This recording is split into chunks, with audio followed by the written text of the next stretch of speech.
Welcome to the enchanting world of Bella Brown's historical Western romance. I'm delighted to share this journey with you today. Before we ride into the story, if you enjoy these narrations, please consider subscribing to this channel. It's a small gesture that makes a big difference, and your support makes it possible to continue bringing these heartfelt tales to listeners everywhere, completely free of charge. Now find yourself a comfortable spot, close your eyes if you wish, and allow your imagination to travel back to the American frontier where adventure and romance await. This audiobook presentation features The Bride Who Lied by Bella Brown, all rights reserved. Chapter 1. Emily Bell dried off her hands and scurried from the kitchen when she heard the bell from the parlor ring. A frown creased her fair brow. As she walked along the hallway, the tall grandfather clock told her that it was only mid-afternoon. It was unusual for Mrs. Plum to call on her this time of the afternoon, as she was fond of sitting in her favorite armchair with a good book for a while. Grabbing her skirt and lifting the front of it slightly to make haste, Emily arrived in the doorway. "Yes, ma'am?" Mrs. Plum was indeed sitting in her chair, and a book marked with a ribbon was perched on the arm. The parlor was Emily's preferred room, despite the ornately carved mahogany furniture and delicate porcelain figurines that she dreaded having to clean. Plush, upholstered armchairs and settees, draped in intricate needlepoint patterns, were arranged in cozy clusters for quiet conversation or a friendly game of cards. The sumptuous burgundy velvet drapes, with their intricate golden tassels, framed the tall windows and the street beyond. The scent of roses and lilacs from the well-tended garden outside wafted through the slightly ajar French doors, mingling with the faint aroma of pipe tobacco and the lingering notes of Mrs. Plum's jasmine tea. Mrs. Plum beckoned her closer. The tray on the table next to her held several letters that must have just arrived in the mail and been delivered by Coleman, the somber butler, who rarely said a thing. Mrs. Plum held one of the envelopes in her hand and looked at Emily curiously over the top. "There's a letter that's arrived for you, dear?" "For me?" Emily cautiously crossed the thick rug. She couldn't remember the last time she'd received anything in the mail. Her few friends were close by, so they would visit in person on the rare moment that both they and Emily were free. She didn't have much family to claim, certainly no one close by. She took the envelope and murmured her thanks as she flipped it to check the return address. "Isaac Mitchell. I don't think I know who that is." The mystery deepens, Mrs. Plum's eyes shone. "It has a Utah postmark. My curiosity is running rampant. Who's in?" Struck by a sensation akin to dread as she realized that there was only one person that she knew of who was so far out west, Emily didn't wait until she was alone to open it. She broke the seal and pulled out the letter. "My sister, but..." Her voice trailed off as she began to read. The handwriting was neat and straight, and she skimmed through it quickly. Emily pulled a breath through her nose and pressed her trembling left hand to her lips. "Oh, no," she breathed. Her mind stumbled as the words swam and she had to read it again. "Emily, what is it?" Mrs. Plum had entirely forgotten about her book now. "You've gone white, dear girl." "My..." Emily broke off as she read the words, unsure that they were real, but it was all right there in front of her. "My sister has died. She's drowned." "Oh, goodness. Oh, Emily. Sit down, dear. Sit down." Mrs. Plum was on her feet and ushering Emily onto the settee. As soon as she was on the cushions, Mrs. Plum was at the doorway. "Coleman, Coleman, come quickly and bring some tea." Emily tried to catch her scattered thoughts. Mrs. Plum had a good heart, better than most employers, but it wasn't right that Emily was sitting in the parlor. However, when she tried to stand, the older woman pressed her back into the seat with words of reassurance. Grateful, as she wasn't sure that her legs would hold her up right now, she stared at the letter. How could this be? Emily was still grappling with her thoughts when the butler came in with a tray minutes later. He looked sternly at Emily when he saw her sitting on their mistress's settee, but he said nothing considering how Mrs. Plum was fussing over her. "You poor dear girl," Mrs. Plum said as she reversed their usual roles and poured Emily a cup of tea. She added 3 sugar cubes to the steaming liquid and pressed the cup into her hands. "Sip that. Strong and sweet. It will help." Emily blinked. She felt stiff and strange. as though she had just woken up from a dream. She felt the warmth of the teacup in her hand and did as Mrs. Plum asked. She sipped slowly and felt the warmth creep down her throat, bringing her back at least enough to breathe and blink. "Thank you," she managed. "Of course, I've always considered the help to be like family around here, but I suppose that's a bit of a touchy subject right now. Were you and your sister close?" With Emily as taken care of as she could be, Mrs. Plum returned to her chair. Emily hesitated. How could she exactly describe her relationship with her sister? Hazel was 6 years older, although the age gap had always seemed much wider when they were children. Emily had always longed for a loving relationship with her sister, the way she'd seen in others, but they'd always differed in many ways, from interests and likes, even down to their natures.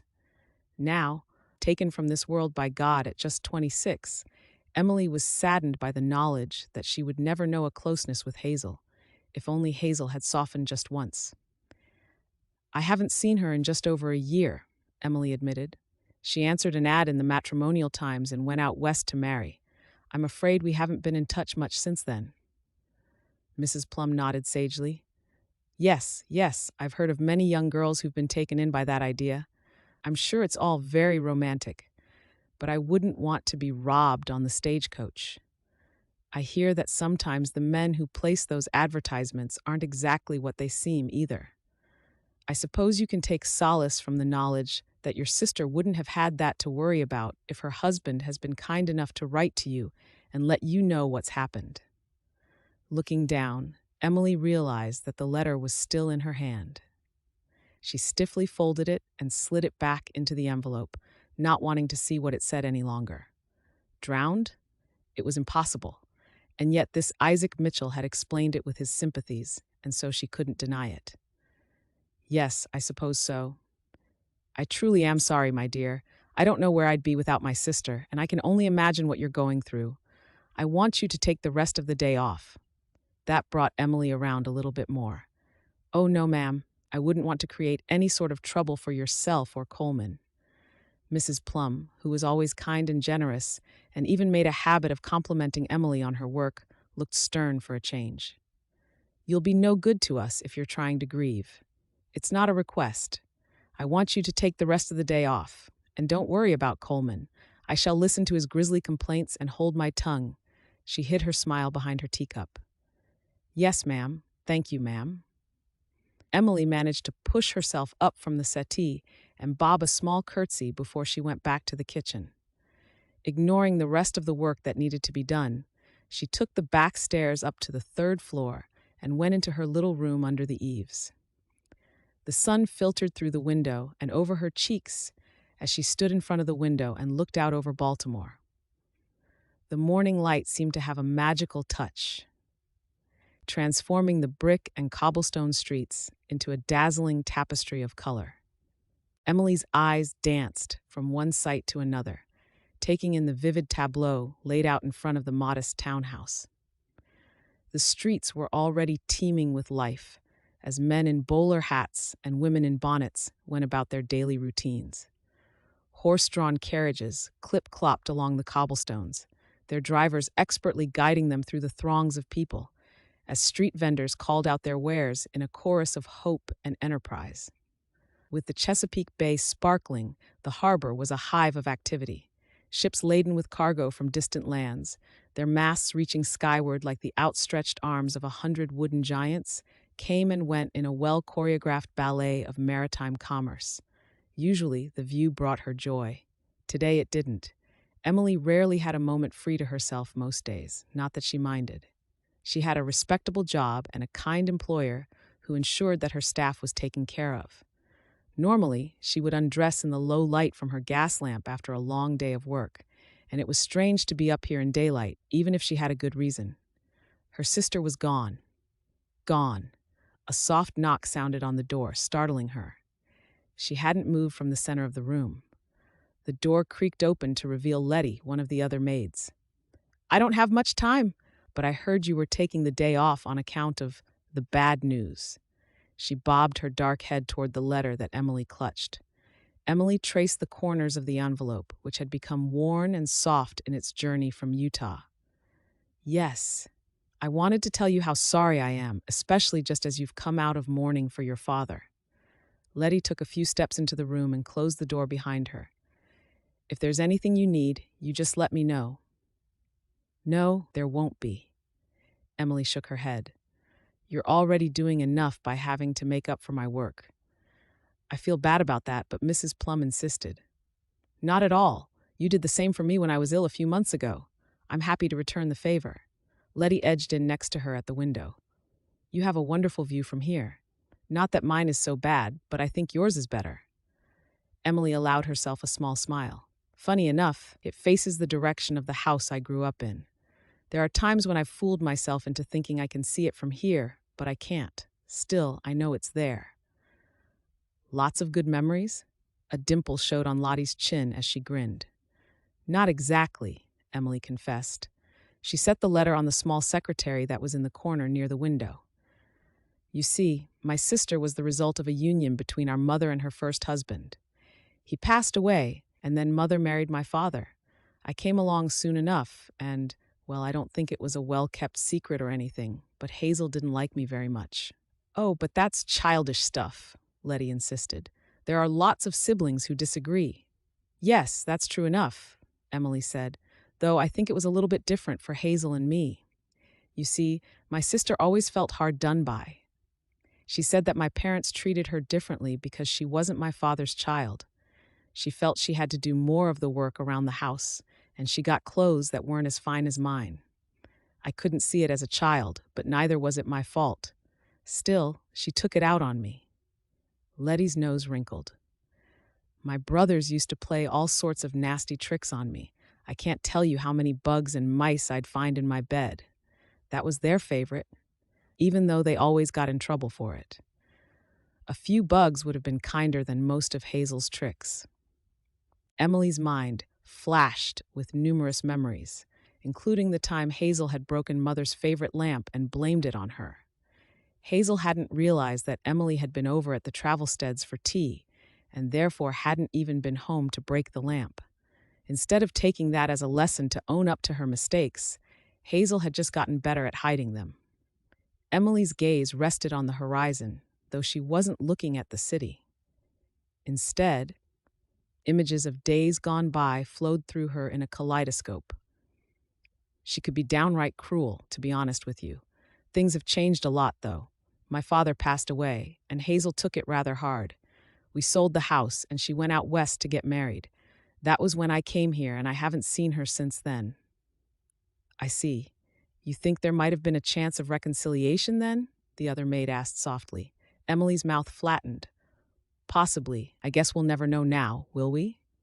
Letty laid a comforting hand on her shoulder, and Emily leaned into the support. I know what that's like. We don't always get the chance to tell people how we feel about them. No. Emily eyed the letter. What was the last year of her sister's life been like? Had she found happiness and comfort in Utah? Hazel had left so abruptly, and it saddened her to know that they'd cut off their communication completely, simply because there were no longer any parents left to tie them together. I do wonder now how she was. If her last year was as happy as she claimed it would be. Her husband didn't say much. I think I might write to him. That's a wonderful idea, Letty agreed. Do you have enough paper? I have some in my room in case you need it. Mrs. Plum is always bragging about how her staff is literate, so she never minds if I need more. I have plenty, but thank you. Now that she had the idea in her head, Emily's fingers itched to execute it. Letty nodded. I'd better get back downstairs, but I'm around if you need me. She hurried out the door, her footsteps quickly fading on the steps. The more she thought about it, the more she liked the idea. Emily opened the secretary and sat down, drawing her pen and ink close. She began her salutation and then paused. Hadn't Hazel told her she was going to marry a man named William? Then again, her brain had been fogged with grief at the time. Emily wasn't certain. She was, however, certain that this would be one last way for her to reach out to her sister. She watched the sunlight shift across the paper as she wrote, asking Isaac to tell her all about the last year of Hazel's life. Chapter 2. Mother, do I really have to wait until I'm married to wear all of these lovely things? Chloe Plum asked. It seems a waste to let them sit in storage. Yes, dear, I know, but you do have to wait, Mrs. Plum replied with a smile. You should count yourself lucky that your father has given you such a generous allowance for your trousseau. Emily, having been chosen to go along with them that day as they visited the haberdashery, the milliner, the dressmaker, and numerous other stores, had her arms laden down with all that Mr. Plum's allowance had bought, at least that time around. Even so, she smiled to herself as she carried it upstairs on the heels of the other women. The fine silks and beautiful hats were a treasure to look at, even if she would never get to wear anything so fine herself. Let's get everything laid out, please, Emily, Mrs. Plum requested as she sat down near the window. I'd like to see it all and make sure we have an accounting of what we have and what we still need. You're going to be beautifully outfitted for your wedding, Emily said as she began with the slips and stockings. Everyone in Baltimore will be talking about it. Chloe easily flushed at the praise. You're too sweet, Emily. Have you ever thought about getting married? Her hands fumbled as she reached for the next bag. I haven't given it much thought, miss. Not recently, at least. When her father had still been alive, she'd wanted to find herself a young man and settle down to make a family of her own. But Patrick Bell had been ill those last couple of years of his life, and she couldn't bear to leave him in anyone else's care. Since she'd come here, having a roof over her head and a little bit of money to tuck away had been enough. This one is a beautiful shade of green, Emily commented as she pulled out one of the gowns and laid it across the bed, eager to change the subject. Thank you, Chloe replied, sighing contentedly as she touched the fabric. You know, I have a green dress in the wardrobe that would match your eyes. You should have it since I'm getting an entirely new wardrobe anyway. Emily's heart froze. She knew exactly what garment Chloe spoke of. I couldn't possibly, miss. It's too fine. Not at all. It would look beautiful on you. She took it out of the wardrobe and shook it out, holding it up to Emily's chin. When Chloe caught the look of hesitation on Emily's face, her eyes snapped to the chair, a look of impatience firing in her petulant stare. Mother! Mrs. Plum smiled with amusement and waved toward the door. Take it, my dear. Why don't you go and put it away in your room now? Goodness knows that we need the space. Chloe, my darling, we should spend some time this week going through what you're going to make use of and what you can discard. But I like them all. Chloe's voice took on a nasal whine. Mrs. Plum expertly dodged the sulk. Emily, please let Letty know that we're ready for food. I'm completely famished after shopping. Emily concealed the sigh as she took the dress. She nodded her thanks and stepped out into the hall, almost colliding with the solid wall of black that was the butler, Coleman. So sorry, sir. I didn't see you there. He raised one inquisitive, bushy brow at the dress in Emily's arms, but he said nothing about it as he handed her a letter. I was just delivering the mistress's mail. Something came for you. A spark traveled up her arm as she took it from him, instantly recognizing the handwriting. Thank you, sir. She hurried even faster to her room, now both eager to put the dress away and to see what Isaac had to say. Emily had allowed herself to feel somber as she waited, knowing that she would never again see her sister, nor would she have a chance to make amends with her. She was excited to see that Isaac had written her back, but as she neared her door, a sense of trepidation slowed her steps. What if he had news that she didn't want to hear? That was certainly how things had turned out last time. She shut the door behind her and laid the dress across the bed for the moment. With a deep breath, she broke the seal and began to read. Miss Bell, as much as it saddened me to have to share the sad news of your sister's passing with you, I am more than happy to fulfill your request and discuss what I know of her life. Hazel and I had been married for about 6 months. Before that, I'm afraid she hadn't had much luck when it came to marriage. Her first husband, Franklin, passed away from the flu along with their young child. I feel terrible in writing those words, cold as they seem, though I presume you may have already known this news. Marshall, her second husband, was the victim of a terrible horse accident that took him from this earth. She was still mourning his death when she came into my newspaper office here at the Windy Ridge Telegraph. Though our time together was short, and I'm afraid there is little more than I can tell you, I do hope that this letter has brought you some peace of mind as you grieve the death of your dear sister. Sincerely, Isaac Mitchell. Emily frowned. She looked out the window to refresh her eyes and then read the letter again, certain that her fragile emotions had her misinterpreting some of it. Though she hadn't been entirely sure what she'd expected, this wasn't it. She gnawed on her lip, but the sounds emanating from deep in the bowels of the house reminded her that she didn't have time to dawdle on the confusion right this moment. Emily quickly slipped the letter into her pocket and raced all the way downstairs, not wanting to leave Letty to take care of the tea service alone. The kitchen was small, with well-worn wooden floorboards that creaked endearingly beneath one's feet. The walls were lined with simple, open shelves, proudly displaying a collection of mismatched but serviceable earthenware dishes and pots. A large, faded blue porcelain mixing bowl, a treasured heirloom, took its place of honor among the array of cookware. The aroma of fresh bread and roasting meat scented the air. Pots and pans hung from hooks on the walls, their copper and cast-iron surfaces polished to a warm shine. An assortment of wooden spoons, ladles, and other utensils were neatly arranged in a tall ceramic crock. A sturdy wooden table stood in the center of the room, its surface scarred from years of chopping and kneading. The warmth of the cast-iron stove, tucked against the wall, cast a comforting glow over the room. A single window, adorned with a delicate lace curtain, allowed sunlight to stream into the kitchen, illuminating the various potted herbs arranged on the windowsill. "There you are," Letty beamed as she walked in. "How was the shopping trip?" "Fine," Emily replied quickly. "Mrs. Plum sent me down to let you know that they're ready for something to eat." "We have sandwiches." Letty whirled and set out a silver platter on the scarred tabletop. She began to arrange the food as she spoke. "Did you have a wonderful time at the shops?" "I do wish I could have gone, but Mrs. Plum said I'd get to go the next time. We're very fortunate to be working for her, especially considering what I've heard from some of my friends who hold similar positions." Emily murmured as she scooped tea leaves into the pot. "Did Miss Chloe buy up the store?" "She did the last time I went." "I've never seen shop staff cater to such demands," Letty chuckled. "Yes. I'm sure I'll get to see all the lovely things that she bought at some stage. If it's anything like her coming out season, we'll be unpacking and repacking daily. And this is her wedding. She'll be worse this time around."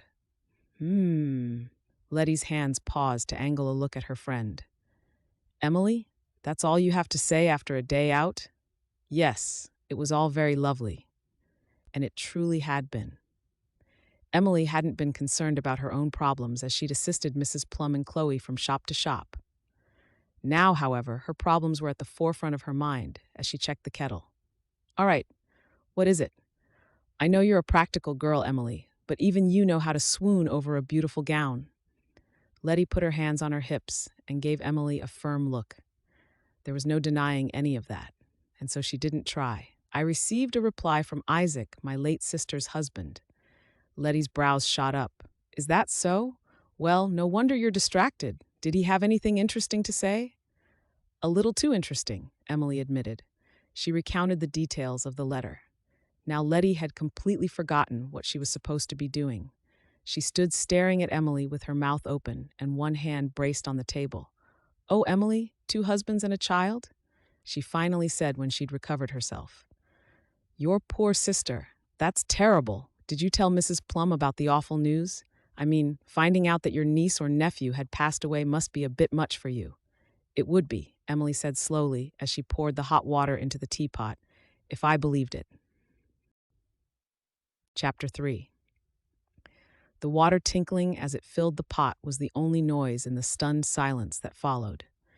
Emily set the tea kettle down, seated the lid on the pot, and then met the shocked stare of her friend. "You think your brother-in-law is lying? What possible reason would he have to lie to you?" Emily dried her hands. She folded the cloth carefully as she contemplated the ramifications of what she'd just said.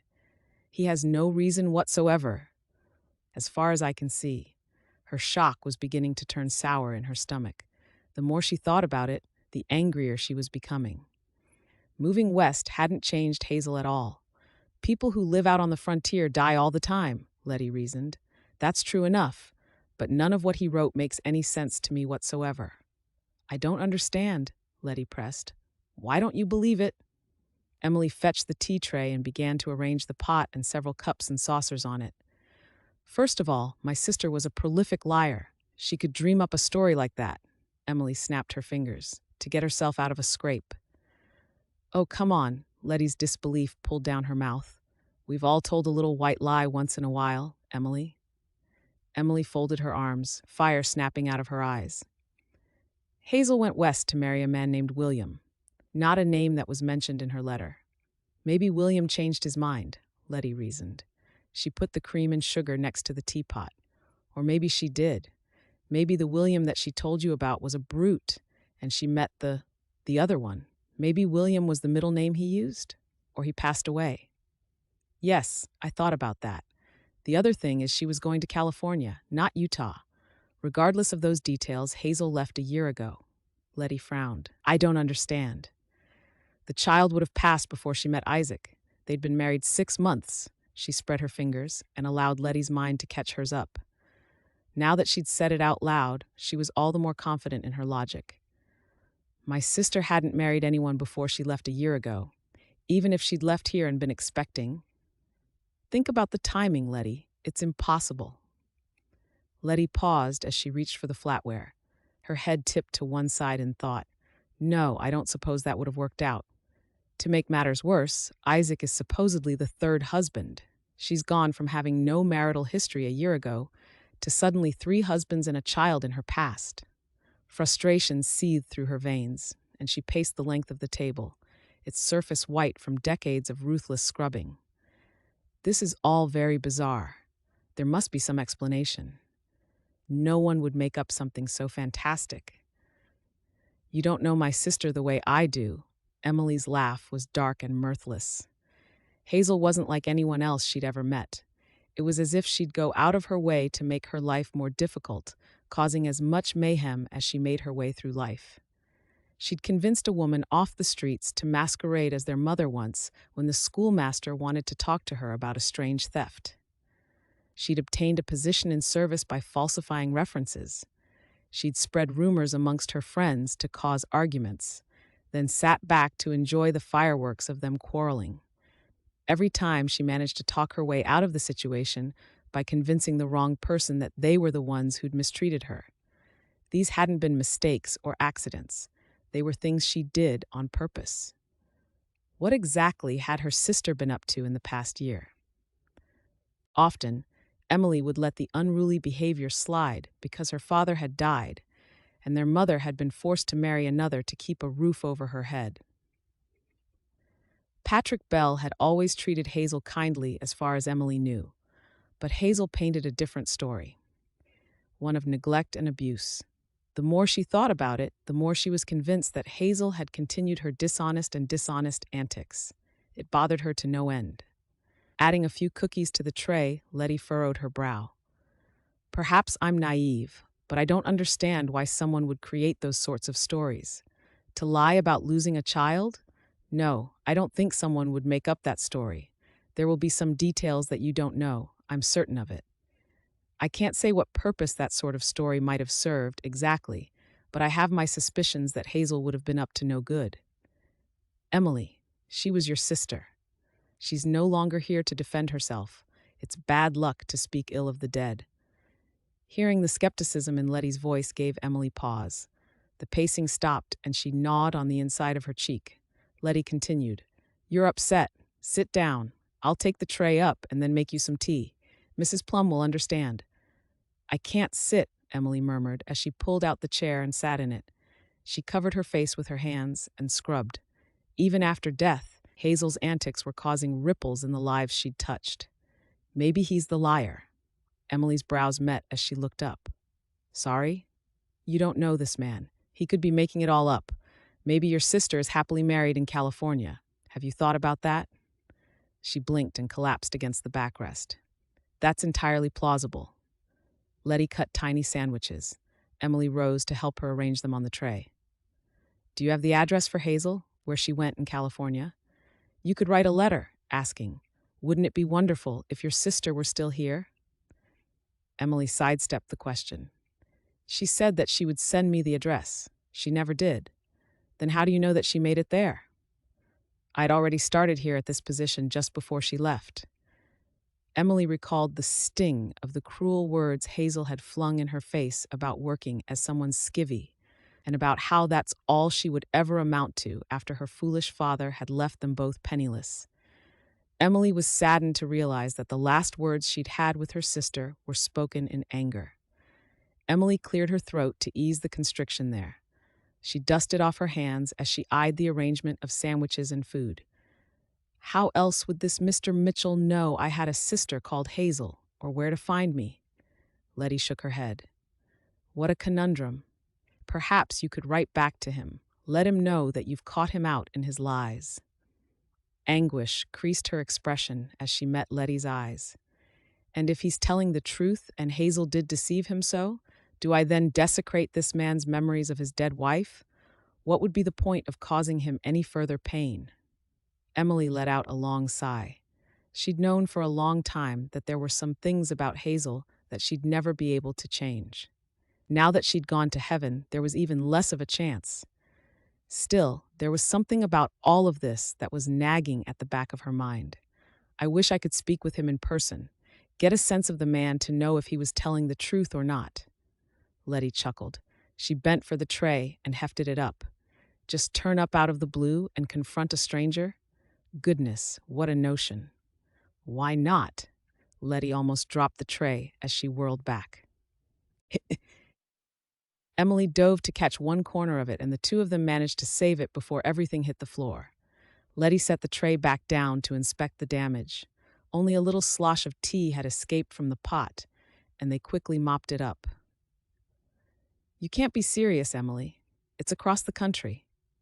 Letty checked to make sure the food hadn't gotten damp. I mean, that's quite an undertaking, and you'll be alone. I know, but if Hazel was able to go out there by herself, then I don't see any reason why I can't do the same. Truly, the thought made her stomach curdle.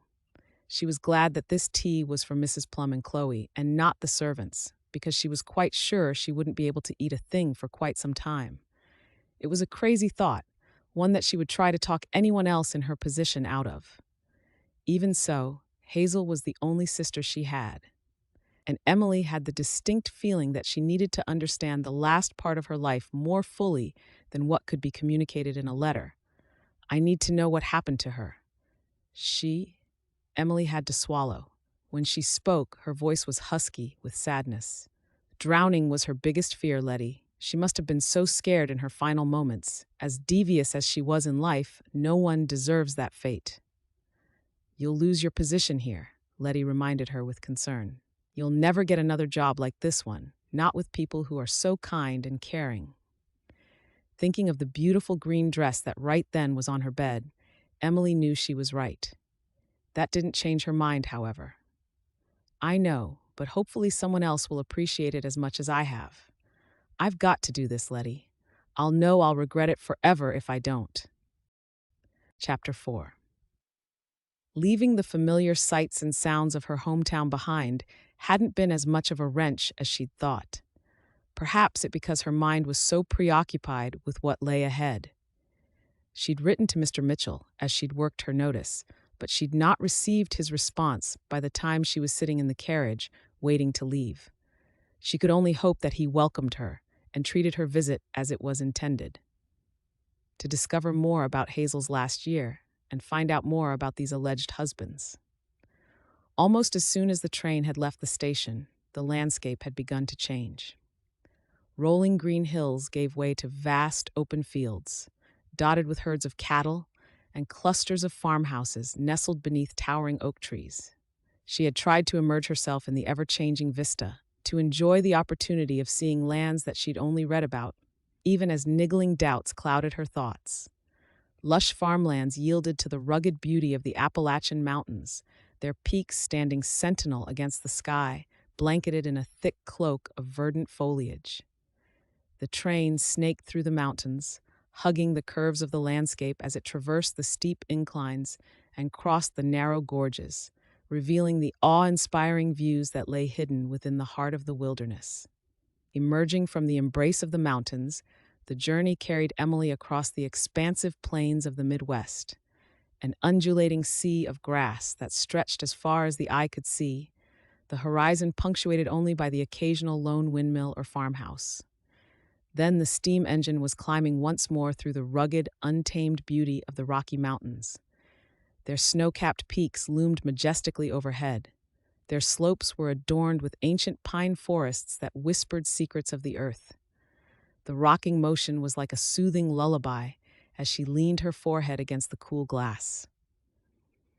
The train meandered through the mountains, following the winding course of rivers that carved their way through the valleys, their waters sparkling like 1,000 diamonds beneath the sun. Emily stepped off the train and onto the wooden platform of the bustling mountain town of Windy Ridge and shielded her eyes against the dazzling sunlight. The high-altitude air was crisp and invigorating, carrying the scent of pines and the distant murmur of a rushing river. The town was nestled at the foot of the towering snow-capped peaks that embraced it protectively. Taking in its rustic beauty, Emily could understand exactly why Hazel had wanted to come here. The train station was alive with activity, as travelers, miners, and merchants hurried about.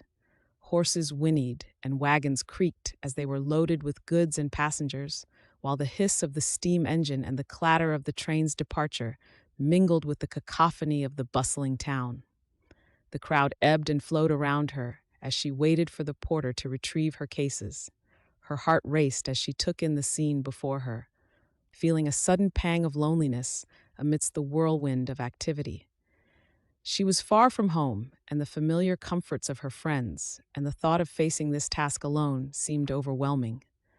Perhaps she should have delayed her journey, at least until she'd had Mr. Mitchell's confirmation that he would meet with her.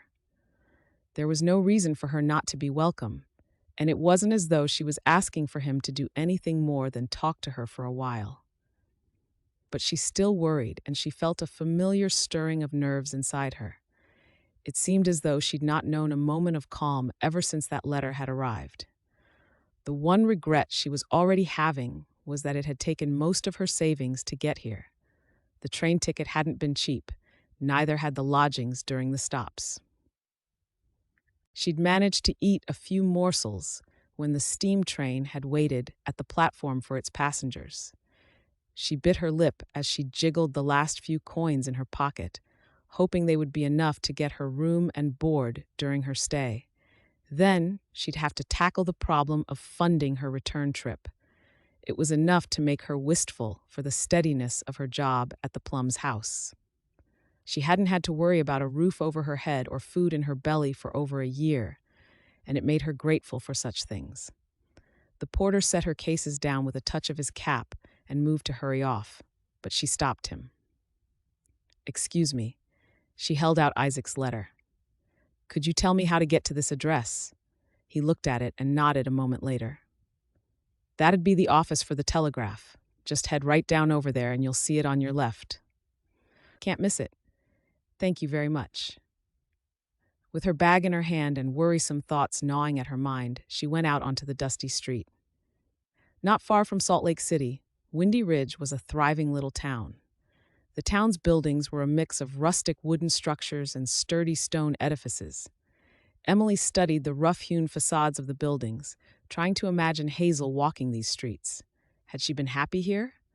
What had brought her here in the first place? The main street was lined with a variety of businesses, from a bustling general store to a lively saloon, and the hum of conversation and laughter spilled out from their open doors. Carts and horses traversed the roads, and people threaded their way through the traffic. Those around her moved with the same sense of urgency as in Baltimore, though their clothing wasn't as fancy as back in the city. She passed by a rather hospitable-looking hotel. She smiled a little, thinking that she just might be all right after all. As the porter had promised, the office for the Windy Ridge Telegraph was impossible to miss. Emily hadn't meant to bother Mr. Mitchell at work, but perhaps this was more appropriate than showing up at his house. She pulled in a steadying breath to try and ease her pounding heart, and then opened the door. Her eyes took a moment to adjust, but when they did, she was in awe of what she saw. The printing press whirred, spitting out a sheet of printed paper with a small metallic clank. A young man snatched these up and hung them on a thin rope to dry. Another young man sat in front of several trays of typeface, quickly plucking the little metal pieces from their cubbies and placing them on another piece of metal in his hand. The smell of ink and paper was thick in the air, and she could see several splatters of the former on the wooden floor. A huge roll of paper sat in one corner, waiting to be cut down to size. The man with the typeface saw her and stepped over. "Are you here about the secretarial position?" he yelled over the racket. She shook her head. She had to raise her voice to be heard, and he cupped his hand to his ear and squinted as she said, "I'm here to see Mr. Isaac Mitchell." A look of alarm spread over his face as he glanced at a side door. The frosted glass on it denoted not only that it was Isaac Mitchell's office, but that he was the editor. I'll see if he's available. What's your name?" "Emily Bell. I'm not sure if he's expecting me." "Wait here." She tried not to chew her lip as she did as he asked. Her eyes roamed the offices. The dimly lit room seemed to hum with life as every corner teemed with activity. The walls were lined with towering wooden shelves, stacked high with reams of paper and well-thumbed reference books. A large table occupied the center of the room, cluttered with an array of inkwells, quills, and half-empty cups. Amidst the chaos, two men hunched over their work, scribbling furiously as they crafted the stories that would captivate their readers. The rhythmic click and slide of the typesetter's machine seemed almost hypnotic. Across the room, the imposing iron press towered over the proceedings, a testament to the industry and innovation of the age. Its massive gears and levers gleamed in the weak sunlight that filtered through the dusty windows, and the smell of ink and oil mingled with the scent of the paper as the press churned out page after page of newsprint. Emily became aware of the curious stares that she was getting, and she lowered her wandering gaze to the floor. There was a chance that this Mr. Mitchell hadn't received her last letter and had no idea she was coming. He may not even want to see her if his grief for Hazel was too great. Perhaps Letty had been right, and this had been a terrible idea. But the young man emerged from the office door a moment later, his face red. He jerked his head toward the office. "You can go on in there if you want to," he muttered, and returned to his trays of typeface. Putting a smile on her face that she didn't quite feel, Emily stepped into the office of Isaac Mitchell. Chapter 5. A blond man in a vest and shirt sleeves was pacing angrily behind the wide wooden desk that sat on one side of the room. The window behind was wide, and she could make out the squat buildings on the opposite side of the road. He ran his hand through his hair, and judging by the rumpled appearance of it, he'd already done this several times today. Framed newspapers hung on the wall all around him, and these shivered as his feet sent vibrations through the floor. Vibrant blue eyes snapped up to meet hers as she closed the door against the sound in the other room.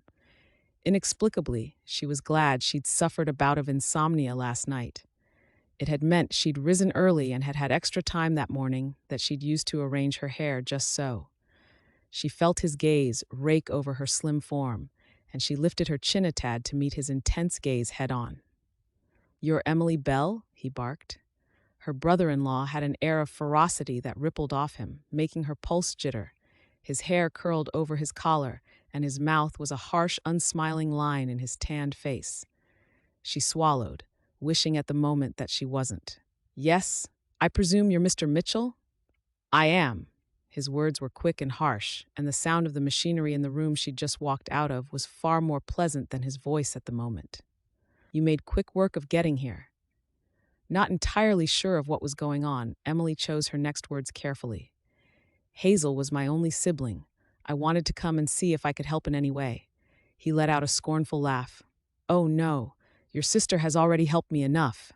His voice dripped with disdain as he added, "Or perhaps I should say that she helped herself." "I'm sorry?"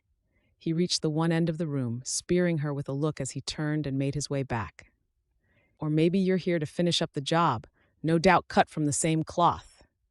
Her mouth parted. She dared to take a step forward. Emily hadn't come all this way just to be yelled at. "Would you like to tell me what you mean by that unkind comment?" Isaac paused in his pacing and bent forward, slapping his hands on the edge of the desk. The sinews of his forearms rippled under the light dusting of blonde hairs. His eyes blazed like twin flames. "Are you telling me you truly don't know?" She'd been worried during her travels out here, and then she'd been fearful that she'd made a mistake. Just now, however, she was feeling rather indignant, and she ensured that it reflected in her prim tone. Obviously not. A muscle bounced in his jaw as he watched her, and Emily realized that he was assessing how truthful a person she was. A torrent of words rushed up, but she kept her mouth closed. She wouldn't defend herself to such an unpleasant man. "When I discovered about my wife's passing, I was shocked. I can't say that I was devastated, however. Things hadn't been easy between the two of us, and most recently we'd done nothing but argue. Still, I did my duty and held a small memorial to her, which very few people chose to come to." This was difficult to listen to, and Emily looked away. She would have been at that memorial, no matter how she felt about Hazel. "How did she die?" "She drowned," he stated flatly. "Her carpet bag was found at the side of the lake near the falls. It's a spot where people fish and swim, but it can be cold still at this time of year. Everyone assumes she must have gone for a swim and become overwhelmed. The lake feeds into a river, and the current is very strong." His voice trailed off as she was staring at him. "What?" She didn't want to ignite his temper any further by telling him about her sister's fear of water. She shook her head. "Please, carry on." He studied her a moment longer. "Some things haven't been adding up. At first, I assumed that she'd done what she'd been telling me for months, that she would leave me for a better man. He caught himself. He straightened, his silhouette tall and broad against the window behind him. Emily arched a brow. "You? I was glad she'd left. Your sister was an attractive woman, and I don't mind admitting that I had my head turned by her. Our marriage was a whirlwind, but what was left as the dust settled was bitter and corrosive. I know I didn't make her happy. She'd been gone almost a month by the time the bag was found. To discover that she'd died was not expected." The admission was quiet, and he tapped his fingertips on the surface of his desk. Emily felt sorry for him as some of his bluster seemed to drain away. Hazel made no bones about the fact that she could twist men around her finger. The sisters might have the same fair coloring as their mother, and the same peachy complexion, though Emily's eyes were green, inherited from Patrick and his Irish blood. That was where the similarities ended. Hazel's wild nature meant that she would regularly sneak out at night, much to the despair of their mother. It was how she'd caused such mayhem in Baltimore, breaking hearts and disrupting engagements in her wake. Isaac Mitchell wasn't telling her anything that she didn't already know. More than once, Hazel had flirted outrageously with men who interacted with her life. Rich or poor, Hazel seemed to delight in torturing them. Emily knew that her sister's beauty, coupled with her spontaneity, could be intoxicating for some men, and a man who was as handsome as Isaac Mitchell would be no exception. There hasn't been a body recovered anywhere. With no sign of her, the obvious thing was to assume that she'd drowned. I did what I thought was the honorable thing and held a celebration of her life. The blue fire was back in his eyes once more. I've recently noticed, however, that several items are missing from my home, valuable things that had belonged to my parents. Oh no. Ice slithered down her spine and her ears rang with the implications. Still, she kept her face impassive and tried to think logically as she recalled Letty's words. "It's bad luck to speak ill of the dead." "Could your home have been burgled?" Isaac shook his head. "Impossible. The items that are missing were concealed in a hidden compartment. No one knew it was there. The home hadn't been disturbed in any other way." Could she have taken them before she died?" "Miss Bell, I spend my day reporting on all types of crimes. There was no burglary." He jabbed his index finger into his desk to accentuate the last 4 words. "Then I find out just 2 days ago that Hazel attempted to access my money shortly before she vanished, and that, but for the keen eye of the bank manager, she might have gotten away with it." "Mr. Mitchell," she risked a step closer to him, "I have had my fair share of loss. I know that people handle grief in different waves, but your anger towards me is misplaced. Is it? I received your reply, seeking to come here and visit. I would have turned you away. Then I discover that you've taken it upon yourself to thrust yourself into my life, much as your sister did.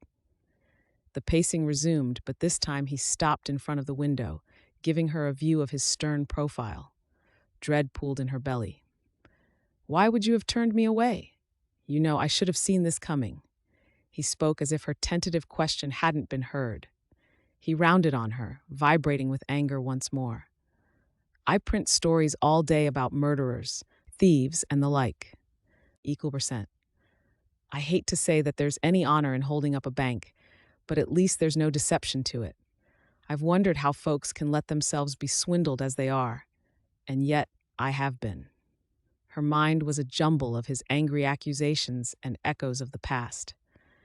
Yet again, she seemed to be embroiled in the mire, a mess all of her sister's making, and feeling as though she should be the one apologizing.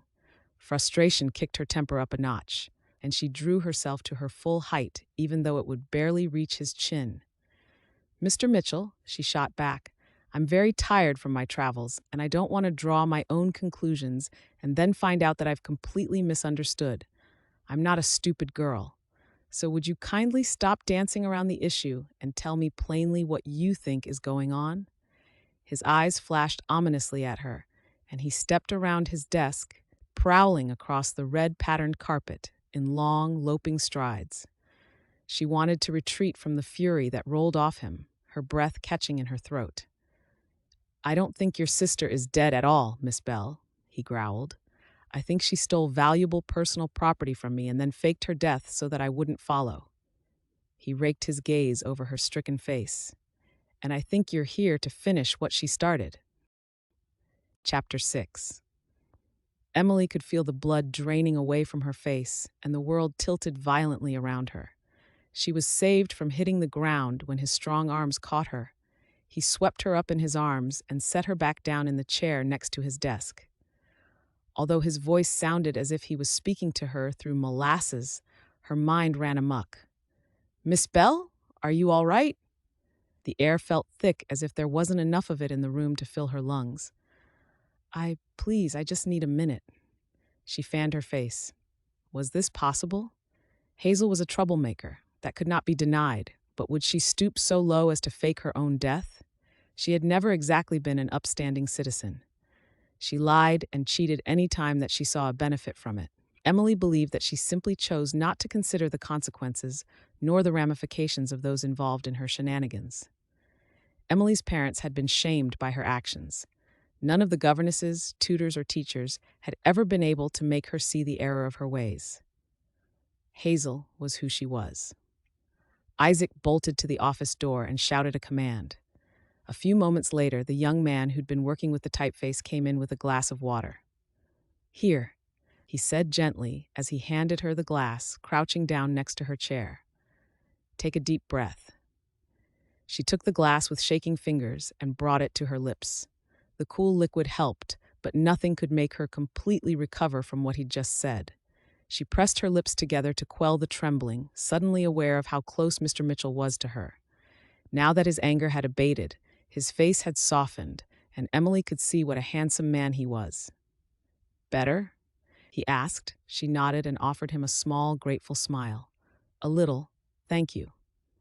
I'm sorry, he said earnestly. I've been rather wrapped up in how all of this affects me, and I haven't been very considerate to you. I'm sure this is quite a shock. She lowered her lashes. Yes, except there were elements of his story that rang true for her. Hazel could be devious and cunning, so was it a huge stretch of the imagination for Hazel to make an even bigger gesture to cover her tracks?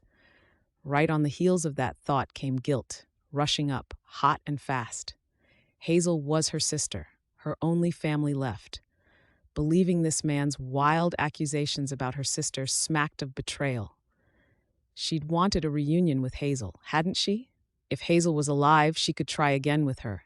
There could be a chance for the two of them to be close as other sisters were. Miss Bell? She looked up. The storm in his eyes had calmed. Up close, she saw the flecks of gray in the pools of blue. You've gone quiet? Should I send for the doctor? No, she sipped again. I'm fine. It's just, well, I suppose I don't understand. That statement covered just about every racing thought that was moving through her mind at the moment, but Emily decided to focus on just one. Why would Hazel do this to you? You're her husband. I'm a fool, that's why. She frowned at the acerbic tone. He straightened up, and she wondered if it was the hurt of such betrayal or embarrassment that was driving his anger. He walked to the window and leaned against the frame, staring across the street. I met your sister when she came in here with this big sob story about how she'd been a victim of one of the latest robberies. I don't mind admitting that I was thrown for a loop by her. She was strong and sassy, indignant over being dismissed by the local sheriff when he'd told her that she'd brought the robbery upon herself. I'm sorry, I don't. What robberies?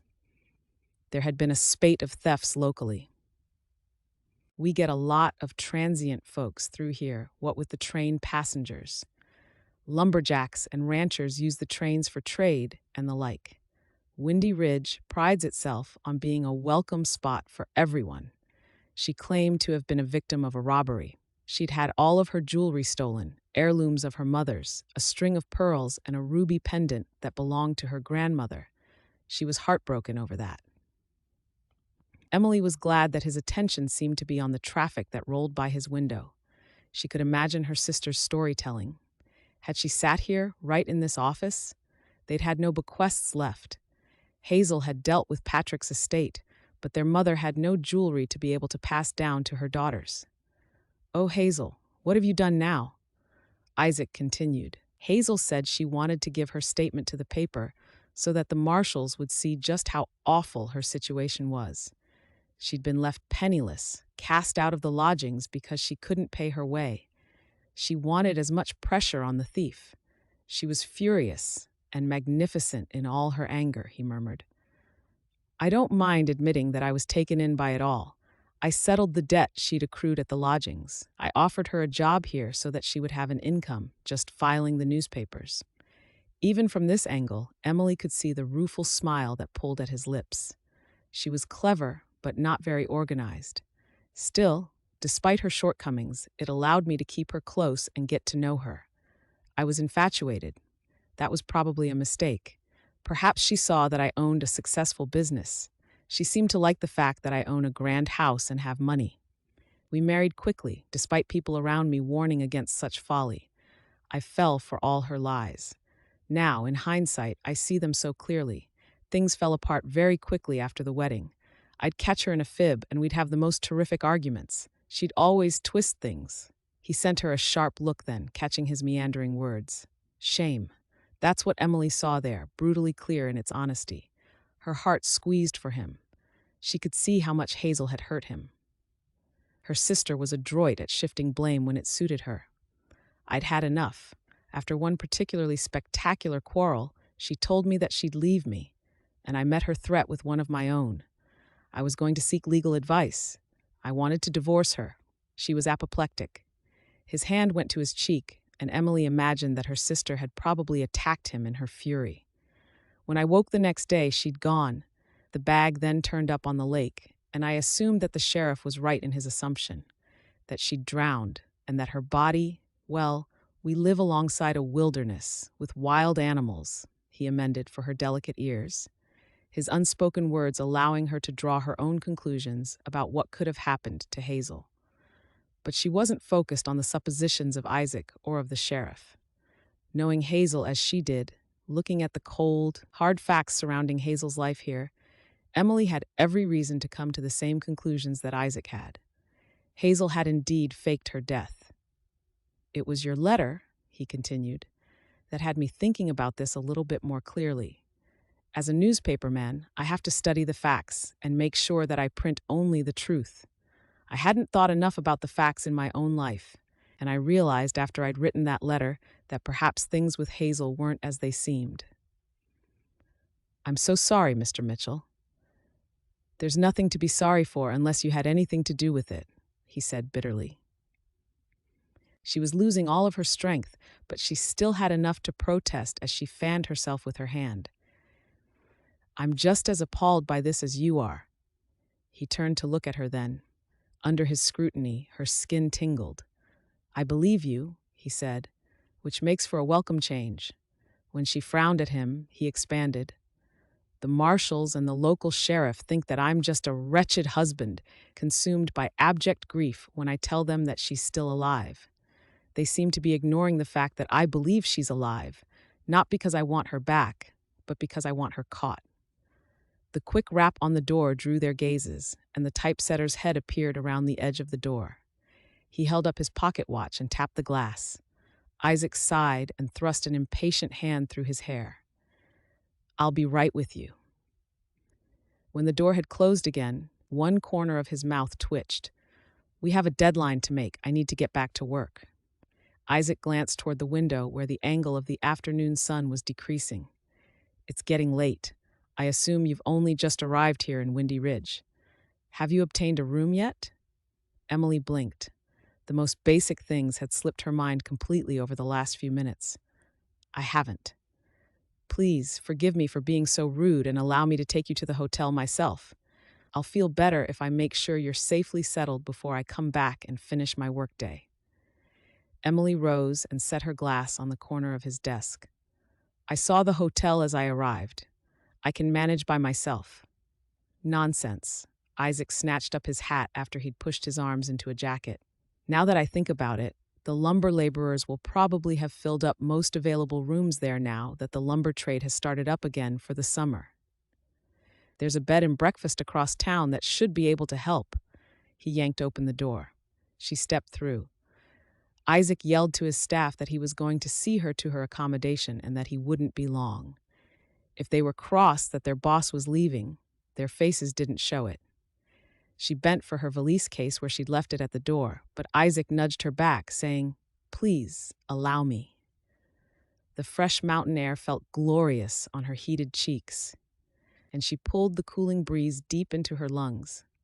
He struck out along the sidewalk, and she had to trot to keep up with him. When he saw this, he moderated his stride for her. "It's just along here." He waved her forward, and she began questioning why she trusted him so much. She was blindly following him through a strange town. He could be leading her anywhere, and she'd only just met him. He'd berated her rudely and had laid unkind accusations on her, yet she could tell how well-mannered he was in the little things he was doing. She was shocked to acknowledge the discomfort deep in her belly was envy. Hazel had married a kind and supportive man, and she'd very probably thrown him away like she would a toy once she'd broken it. The sun grazed the mountain tops, casting the sky in a breathtaking array of pinks and oranges when they turned into a quieter residential street. The small bed and breakfast house stood like a welcoming beacon amidst the rugged backdrop. Its weathered wooden facade, softened by time and the elements, seemed to glow in the warm light, inviting travelers to find rest and respite within its walls. The quaint two-story building, with its gently sloping shingled roof and wraparound porch, evoked a sense of comfort and familiarity. The porch was adorned with several rocking chairs, their rhythmic creaking a soothing soundtrack to the whisper of the evening breeze that rustled through the nearby trees. A well-tended garden surrounded the house, its vibrant array of wildflowers and plants providing a splash of color. A simple wooden fence encircled the property, its rough-hewn timbers standing in stark contrast to the delicate blossoms that danced in the golden light of the setting sun. The soft glow of lamplight seeped through the lace curtains that adorned the windows, casting a welcoming light upon the dusty path that led to the front door. "Thank you, Mr. Mitchell," Emily said as he led her through the gate. She held her hand out for her case, expecting him to rush back to his life, but he frowned down at her hand. "I shall ensure that there is room for you first, Miss Bell. I'm afraid I insist." She looked up. She didn't want him to think that his claim was right, that she was cut from the same cloth as Hazel. "I'm capable of finding a room for my stay, Mr. Mitchell." "I know, but I have a little bit of sway in this town. Please indulge me." She held his stare a moment longer before she gave a little nod. She followed him up the path. A weathered sign, its paint chipped but its message still legible, hung above the entrance as they approached, proclaiming the establishment's name with a sense of pride and warmth. Inside, the home was homely. True to his word, Isaac Mitchell managed to persuade the owner to find a space for her. He also paid for the room for 3 nights. "You didn't need to pay," she said in a low voice. She glanced sideways, hoping that the landlord didn't think that she was paying for the room in other ways. I'm not like my sister. I work. I have my own money." Not much of it, she added silently, but for some reason she wanted him to think better of her. Isaac steered her back out onto the porch, away from the inquisitive stares that the other guests were giving them. "My reasons for doing this are purely selfish, Miss Bell." He checked that the door was closed. "You said that you wanted to help me in any way you can." "That's right, though I'm not sure how I can. I hadn't spoken to Hazel since she left Baltimore a year ago. I sincerely apologize for her actions. I do. But Hazel and I are very different people." In the soft light that the windows cast across the porch, his eyes seemed like deep pools of twilight. Emotions rippled there, though she wasn't sure she could name them. "It struck me on our walk over here that you didn't once offer any condolences on the loss of my wife. It's all I've heard in the past few weeks, that I was wrong and that she's really dead, that I'm deluding myself. I paid for your stay because I want to learn more about her." Defense of Hazel's accusations sprung automatically to her lips, but she stopped them. It felt like she'd spent her life protecting her sister or explaining away her heinous, outrageous behaviors. She dropped her eyes so that she didn't have to see the expectation there. "I know that you must have loved her," she said huskily. "You married her." He scoffed. It wasn't love, it was obsession. It was destructive and corrosive. He watched her again for a moment longer and took a step toward her. "Do you think I'm wrong, and the sheriffs are right, that she's dead?" To say her thoughts out loud felt as if she was betraying Hazel's memory. What if she was wrong? "Miss Bell, do you think that they're right, that she'd gone and I'm still losing my mind over a ghost?" His voice grew intense, and he loomed closer. Emotion, raw and untapped, made his voice rough. "I don't know," she admitted, "but I do know one thing that lends credence to your theory." "What's that?" She met his intense stare and told him the one thing that she was most certain about. "My sister can't swim. She had a deep-seated fear of water from a young age. I can, with my hand on my heart, tell you that there is no way she would have gotten into that water, nor would she have been on a boat in the lake." Chapter 7. "You look dreadful," Murray said as he stepped in the front door and took off his hat. "Thank you, brother," Isaac retorted. His brother had taken to calling on him in the morning, and today's visit was no exception. Yet this time, Isaac was filled with renewed vigor. "Nice to know that I can rely on you to bolster my ego." Murray chuckled, unperturbed by Isaac's pithy reply. "And it's nice to see that you're your usual grumpy self."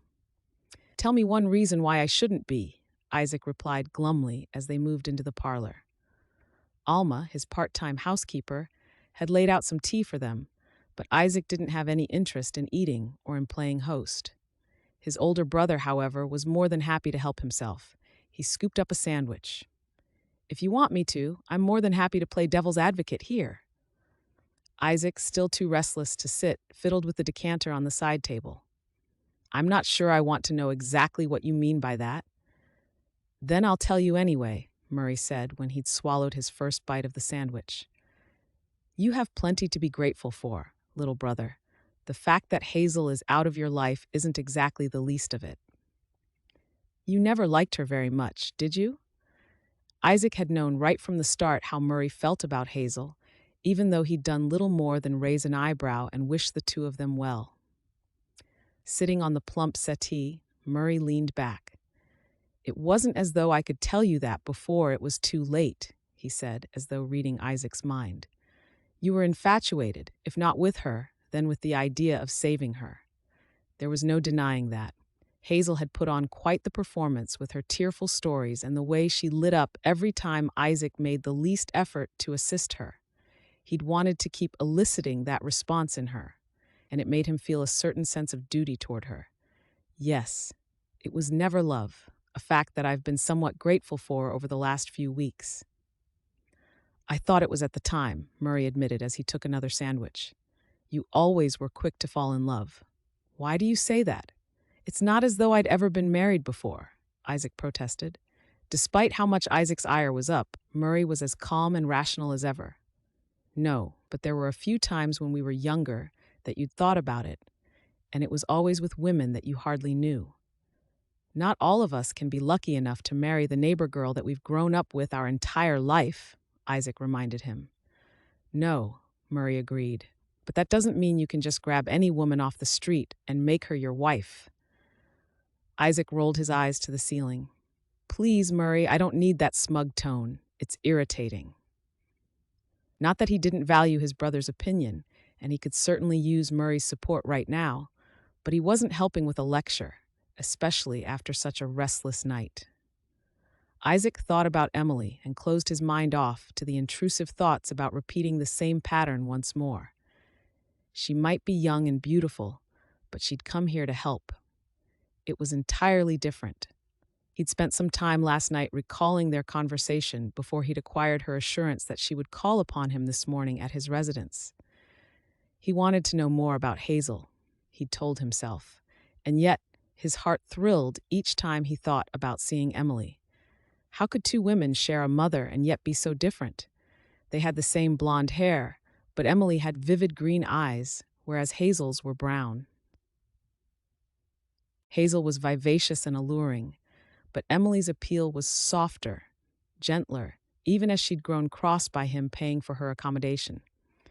Hazel had almost matched him in height, whereas Emily was petite in stature. He'd only spoken with her for a short time, but she seemed sweet, kind, and demure. She wasn't at all like her sister from what he could tell. Hazel had a deep-seated fear of water. The information had been delivered in a calm voice. In those clear meadow-green eyes, he'd seen his doubt reflected back at him. Emily knew more, and he was eager to discover it. Guilt hung over him like a rain cloud. Things had never been pleasant between himself and Hazel. He'd quickly found that she was demanding, rude, and cold. Even so, it didn't seem right that he should be having such warm thoughts about the sister of his wife, whether Hazel was alive or not. Murray sighed heartily. Perhaps I should be encouraging you to fall in lust again. It might improve this sour mood that's clinging to you like a cloud. Her sister showed up at my office yesterday. Murray's mouth dropped open. I thought you wrote to her to put her off from coming here because you'd had enough of women? I didn't. I was too angry to curate an appropriate reply. Murray raised an eyebrow. Is she going to steal your things and run away with your heart as well? Isaac scoffed. Hazel never had my heart. What is she doing here? It's not like there is a grave to visit now, is there? He waited a beat as Isaac swallowed. No, wait, don't tell me. He held out a hand, palm out. She also follows your crazy notion that Hazel is alive and well someplace and has faked her own death. I told you, she's gone. No one would do such a thing over a few trinkets, Isaac. She believes me, yes. Isaac rounded on his brother, the resentment rising inside him again. She's coming here today. I want to interview her. Murray surged to his feet. To what end? Do you want Hazel back? Is that what this obsession of yours is? No, I do not, he ground out. For all I know, she's going to go out and do this again to someone else. She's no more than a common thief, the kind that I print about regularly in the Telegraph so that they might be caught. I see. It was Murray's turn to roll his eyes. And so instead of saving Hazel from the world, you now have to save the world from Hazel, he concluded. And Emily. The thought came unbidden, but admitting that thought would lead to another lecture. Isaac scratched his brow with a thumb. You can be so tiresome when you choose. Marion deserves sainthood for putting up with you. Murray grinned and swiped up another sandwich. I'm only tiresome when I'm right. Does the sister have a name? Emily. Murray's eyes glinted mischievously, though he refrained from commenting. Instead, he asked, Do you think that Emily is genuine? There was once upon a time that he'd have said his instincts were razor sharp. He prided himself on being an excellent judge of character, of being able to sort the wheat from the chaff when it came to sniffing out the truth in stories. But Hazel had blindsided him. He no longer trusted his gut, and that was what had thrown him most about this whole debacle. Why hadn't he seen through her sooner? That's why I've invited her here. We were about to go to print last night when she arrived. I wanted to tackle this with a clear mind.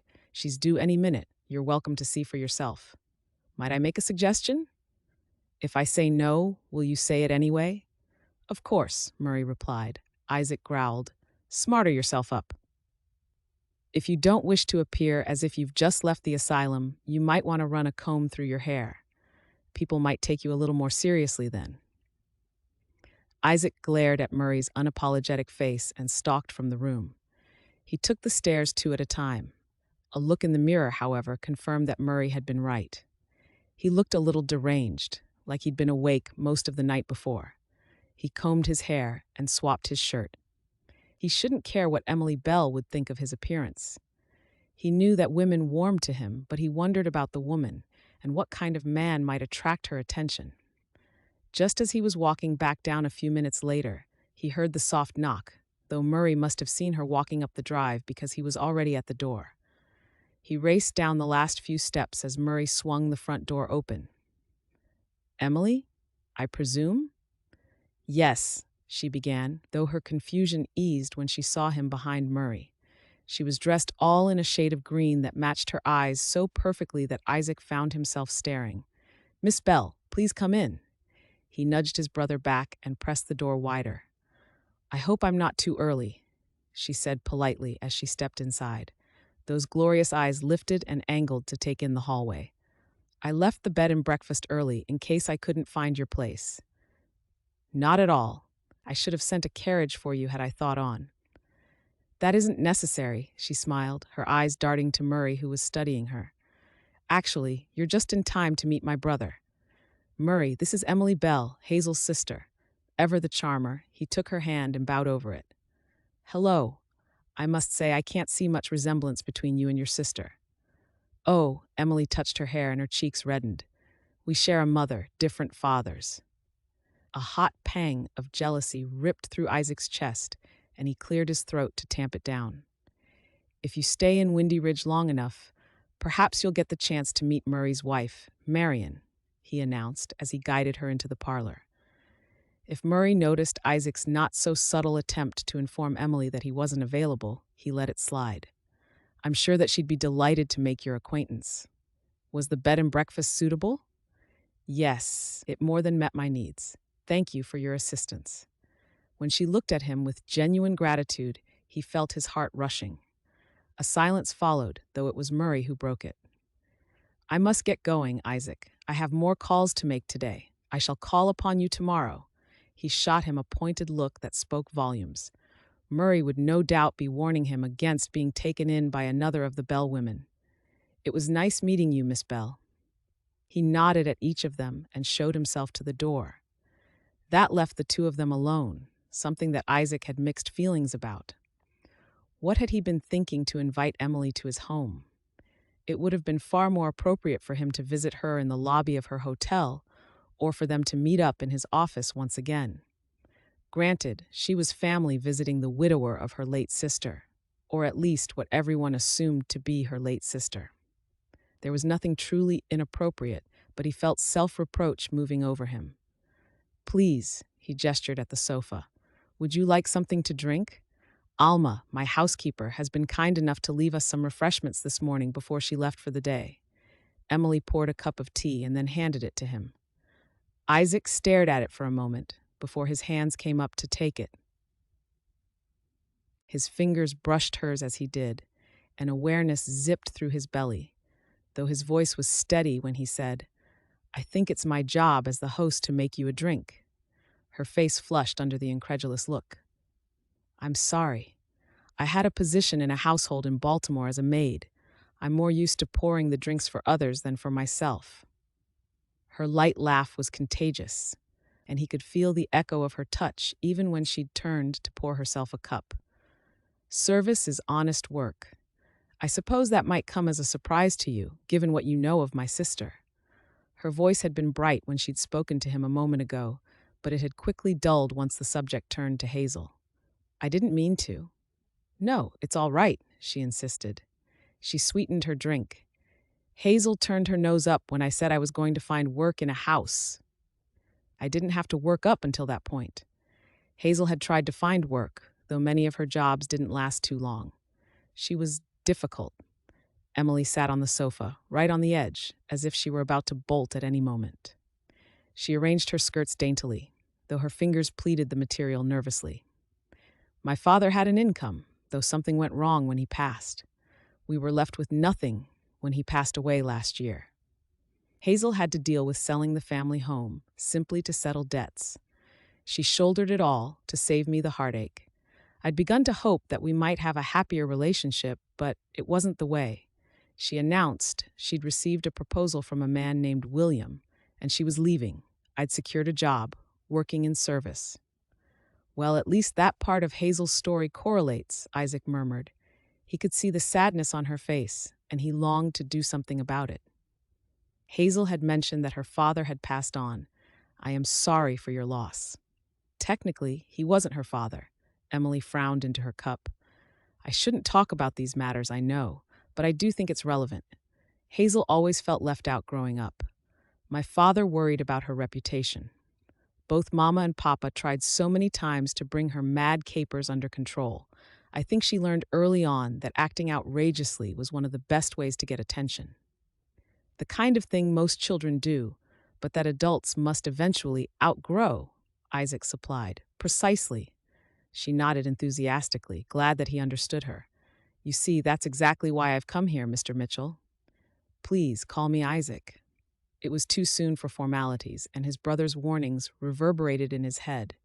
The corner of her mouth tweaked up as she continued.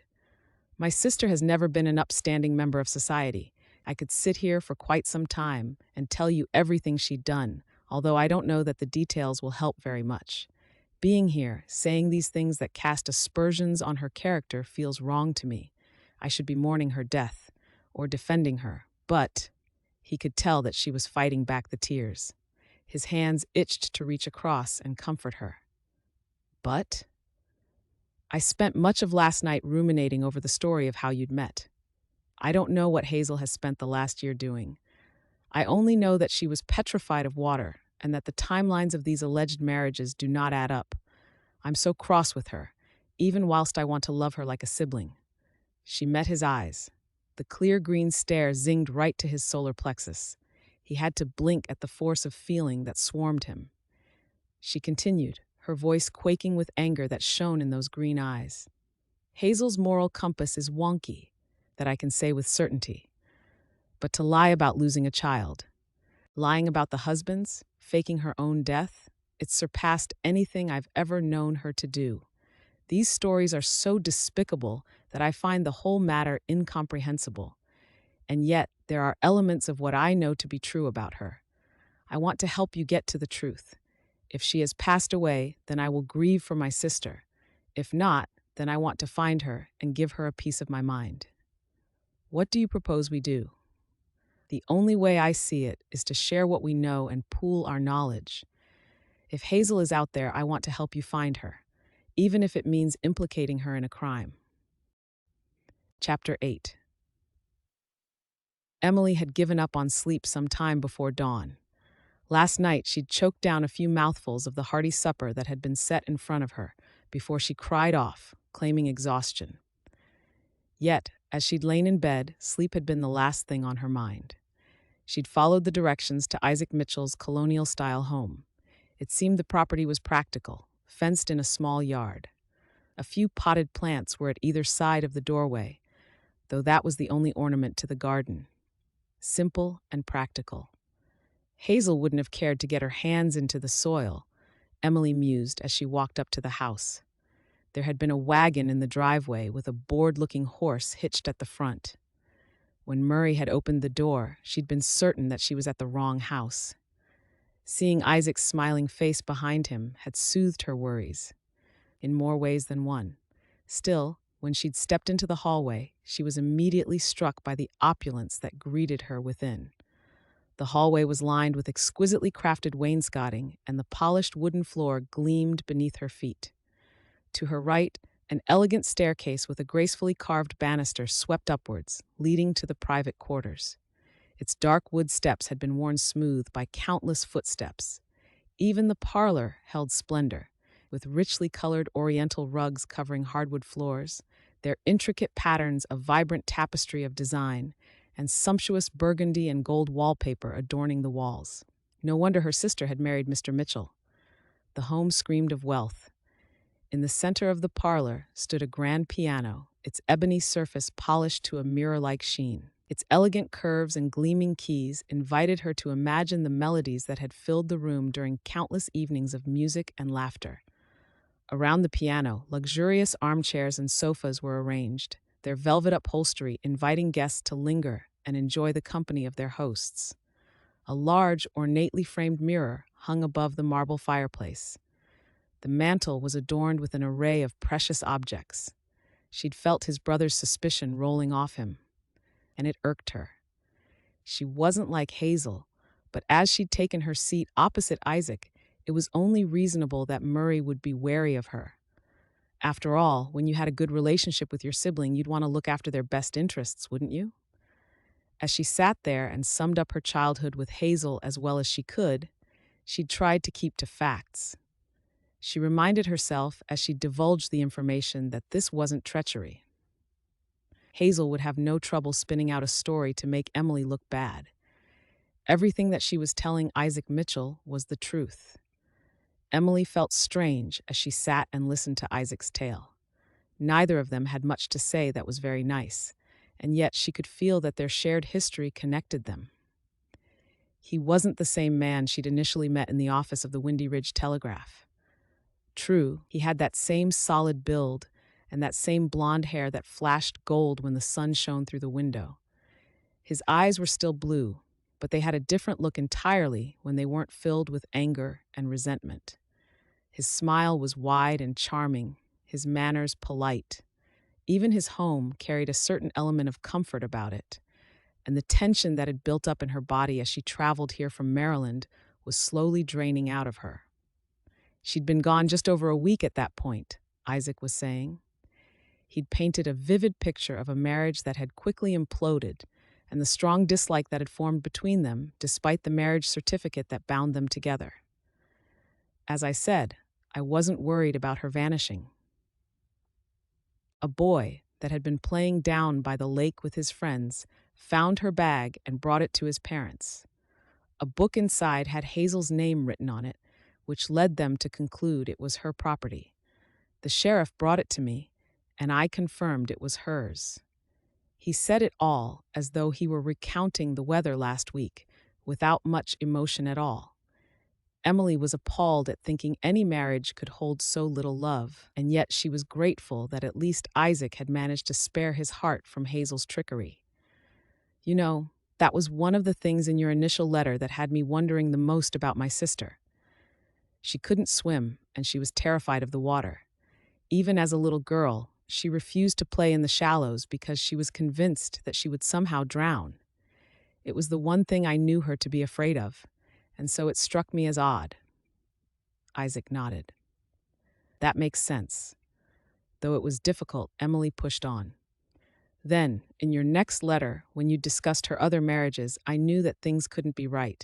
She'd only left Baltimore a year ago, and she couldn't possibly have had a child and lost 2 husbands in that amount of time. The name of her first husband didn't even match up with what little information she'd said before she left. You said his name was William? Do you know a last name? I have an address, but I wouldn't know if it was genuine. Did Hazel ever speak of California to you? No, Wyoming and Utah. I admit, I wondered at the time if there was some sort of deception on your part, if perhaps you were the deceiver and my sister was in trouble somehow. And now, he eyed her curiously, without insult or malice. I believe she is in trouble, but none of it is your doing. She poured herself another cup of tea simply to have something to do with her hands. It's quite brave of you to come all this way to meet someone that you thought might be dangerous, he commented, relaxing a little more into his chair. Or foolish. His eyes were soft and warm as he regarded her, but the heavy pounding on the front door brought them both to their feet. Goodness, Emily pressed a hand to her midriff. Someone is a bit eager. Give me a moment. It's probably someone who doesn't like what I printed about them in the paper. He straightened his jacket and stepped into the hall. She could just hear his voice as he opened the door. May I help you? Are you Isaac Mitchell? I am. Emily noted that despite the stranger's gruff voice and the way he'd nearly knocked the door down, Isaac maintained his civility. The husband of Hazel Mitchell? Emily felt the blood drain from her face. Curiosity pulled her across the floor, and she peeked around the door jamb. She could only see Isaac's rigid spine from this angle. His knuckles were white as they held the edge of the front door. I was, yes. Isaac's voice had turned cold. I need to talk to you about your wife. Chapter 9. What about her? I have information, the man replied after a moment's hesitation. The newspaper people told me, and the sheriff told me I should come out here to speak with you directly. You'd better come in then. Isaac showed him into the parlor with a sweep of his hand. The man was big and burly, with several days' worth of stubble covering his cheeks. His hair spiraled wildly from his balding palate, and his rough clothing spoke of a manual worker. Mud splattered his boots, and calloused hands fiddled with the brim of his hat as he stepped inside. He stopped when he saw Emily and turned back to Isaac. Perhaps we can talk privately. I don't think this is any sort of conversation to have in front of a lady. This lady happens to be Hazel's sister, Isaac informed him. She and I were just discussing Hazel. You are welcome to join us. It frazzled the newcomer enough into stunned silence as he swept his gaze over her. A sister? She never mentioned a sister. Emily tried not to let the words hurt her. It wasn't as if she'd shouted about Hazel's existence from the rooftops either. Still, Hazel wasn't a dirty secret in her life. We're half-sisters. My name is Emily Bell. The man took her proffered hand and shook it awkwardly as he stared at her. You don't look much like each other, apart from the hair color. A smile ghosted her lips. I get told that a lot. What's your name? Isaac interrupted. My name is Jean Higgins. Would you like some tea? Emily asked automatically, thoroughly trained from childhood to play the hostess. She indicated the seat that Isaac had been sitting in. Thank you, yes. I'm sorry to have been so rude, but I can't say that I'm very happy right now. I do hope that what I have to say here doesn't offend you. Emily appreciated how hard he was striving to be considerate. At this stage, Mr. Higgins, I'm sure anything that you have to say about my sister won't be that surprising, considering all that I have discovered in the past month. He accepted the teacup she handed him, tiny and delicate in his huge hands. Well, we'll see. I own a cattle ranch up near Evanston, Wyoming. You're a ways from home, Isaac noted. Yes, Jean muttered bitterly, and wasting my valuable time. I should be at home, taking care of everything that needs to be done come springtime on a ranch. Instead, I'm here, trying to track down someone who did me wrong. You see, Hazel Bell was my wife about 8 months ago. Emily's nails dug into the arm of the settee. Pardon? I'll understand if you don't want to hear all of this, miss, considering she was your sister and all, Jean said with a nod. It was yet another disturbing revelation, but she would hear it out. No, that's all right. A solid line had formed between Isaac's brows. Please go on. Like many men these days, I put an advertisement in the paper for a wife. I needed someone to cook and clean for me, to keep my home while I'm working the ranch. I figured there'd be no harm in trying, as it had worked for plenty of other ranchers I know of. Hazel responded to my ad. Forgive me for saying so, but I had no hope that a relationship like this would be anything more than one of convenience. I took her straight to the church. Emily's heart thudded in her chest as she waited for the rest. This Jean Higgins wasn't included in the husbands Hazel had recounted to Isaac. She nodded for him to continue. She spent about a day or two cooking and cleaning, making jokes about how messy the place was without a woman's touch, and how it would take some time before she could get it put back to rights. I had clean trousers in the morning and food in my belly in the evening, so I was content enough.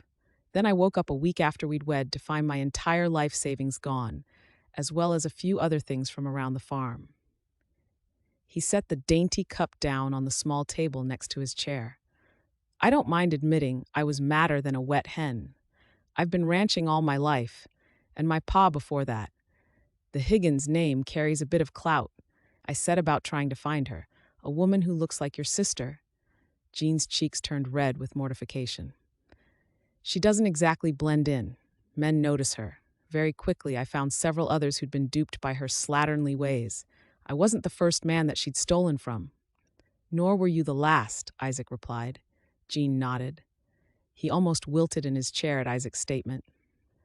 I'm not sure how many there's been at this point. I spent more money than I should have to hire a Pinkerton agent to track her down. She's good at skipping around, and she's been all over the territory. There are plenty of other men that she deceived the same way she did me. Sometimes she simply disappeared, and other times she made it look as though she died. Emily's mouth parted in horror. She exchanged a look with Isaac, who let out a long sigh. What about this Pinkerton agent? Wasn't he able to find her? No, but he was able to provide me with some names and locations before I ran out of money to pay his fee. One of the names was a newspaper owner in Windy Ridge.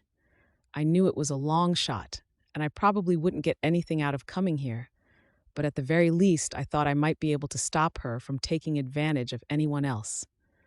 I take it by the looks on your faces that I'm far too late, Jean concluded. Up until fairly recently, we both believed my sister to have drowned. Jean ran a hand through the black stubble on his chin. Yes, that seems to be her favorite trick. Was it a fast-flowing river? A lake, Isaac said, near a waterfall, Jean harumphed, where there's little chance of retrieving a body and everyone is left to draw their own conclusions. Do you have any idea where she might have gone? Isaac asked. A rumbling, ironic laugh issued from Jean's chest. That was exactly what I was going to ask you. He turned to Emily. You're her sister. Do you have any idea where she might be? A home she could have run to? Emily pressed her lips together. I'm afraid not.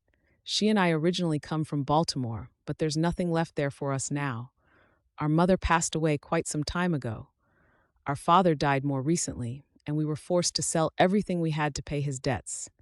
That was when she left home, and I presume when she started this string of fraud. I imagine it's much easier to come out here where nobody knows her name. The Pinkerton detective said she very well may be working under an alias now if her name has run its course, and so there's less and less chance of finding her as time goes on. She's getting better at what she does. All I can do is talk to everyone else who might have run into her and hope that she slips up somewhere. It won't get my money or my time back, but I still consider it to be worth it. I'm very sorry, Mr. Higgins. It brings me great shame to know that she is out there doing this to people. Tell me, did the agent manage to find any of her movements after April 14th? The date she disappeared. Jean shook his head. The trail ends with you, Mr. Mitchell, which tells me she's changed her name. Emily sat back, knowing that she'd hung hope onto the fact that if Hazel had been since the date of her disappearance into the Ridge Falls, it would give the Marshal Service something to work with. The rancher turned to Isaac. At the very least, there might be something I can do to help you. I wasn't the first man Hazel married. She has committed bigamy in at least 2 territories. Because of this, only her first one is actually valid. So, I wasn't married to her. Neither were you. Thank you, Isaac said genuinely. That does help, even if it doesn't change what happened.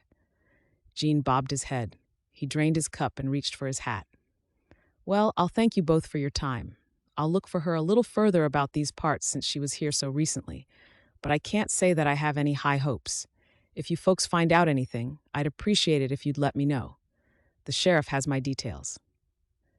Of course. Likewise, if you hear anything more, I'd appreciate the news. For the right information, the newspaper would be willing to compensate you. I don't want my name in any newspaper article, Jean glowered. It's bad enough I'm broke and have to find myself another wife. I'm already the laughingstock of Wyoming. Emily's mouth compressed with compassion. I'm not laughing at you, Mr. Higgins. Jean pressed to his feet and nodded brusquely. Thank you for your kindness, Miss Bell. It's nice to see that your nature isn't as poisoned as your sister's. He settled his hat on his head, and Emily heard the 2 men quietly exchanging a few more words. In the ensuing silence that followed after the door had clicked shut, Emily almost went in search of Isaac. Are you all right? She asked when he finally returned to the room. She hadn't missed that horrified look on his face as he'd listened to all that Jean had to tell them. I should ask the same of you. She considered her answer, looking through the window where Mr. Higgins was riding off down the road. She sighed. A string of men in her wake. She did stand then. She stacked the cups. "No, please," she said when Isaac waved off her fussing hands. "I need to occupy myself. I don't know if I'm angry or ashamed to be related to her. It's nothing I haven't felt myself. I'm sure I'm the laughing stock of Windy Ridge, too, so I feel his pain. I was a gullible fool, but his visit confirms that I wasn't the only one. Perhaps I can take comfort in that." He gave her a small smile. "Where's your kitchen?" She lifted the tray. "Leave it. I'll do it later." She wanted to argue with him, but had to remember she was a guest in his home. This wasn't Mrs. Plum's house. She wasn't a maid. She wrung her hands in front of her and walked to the window. "We can't let her just keep doing this. There must be some way of finding out where she's gone next."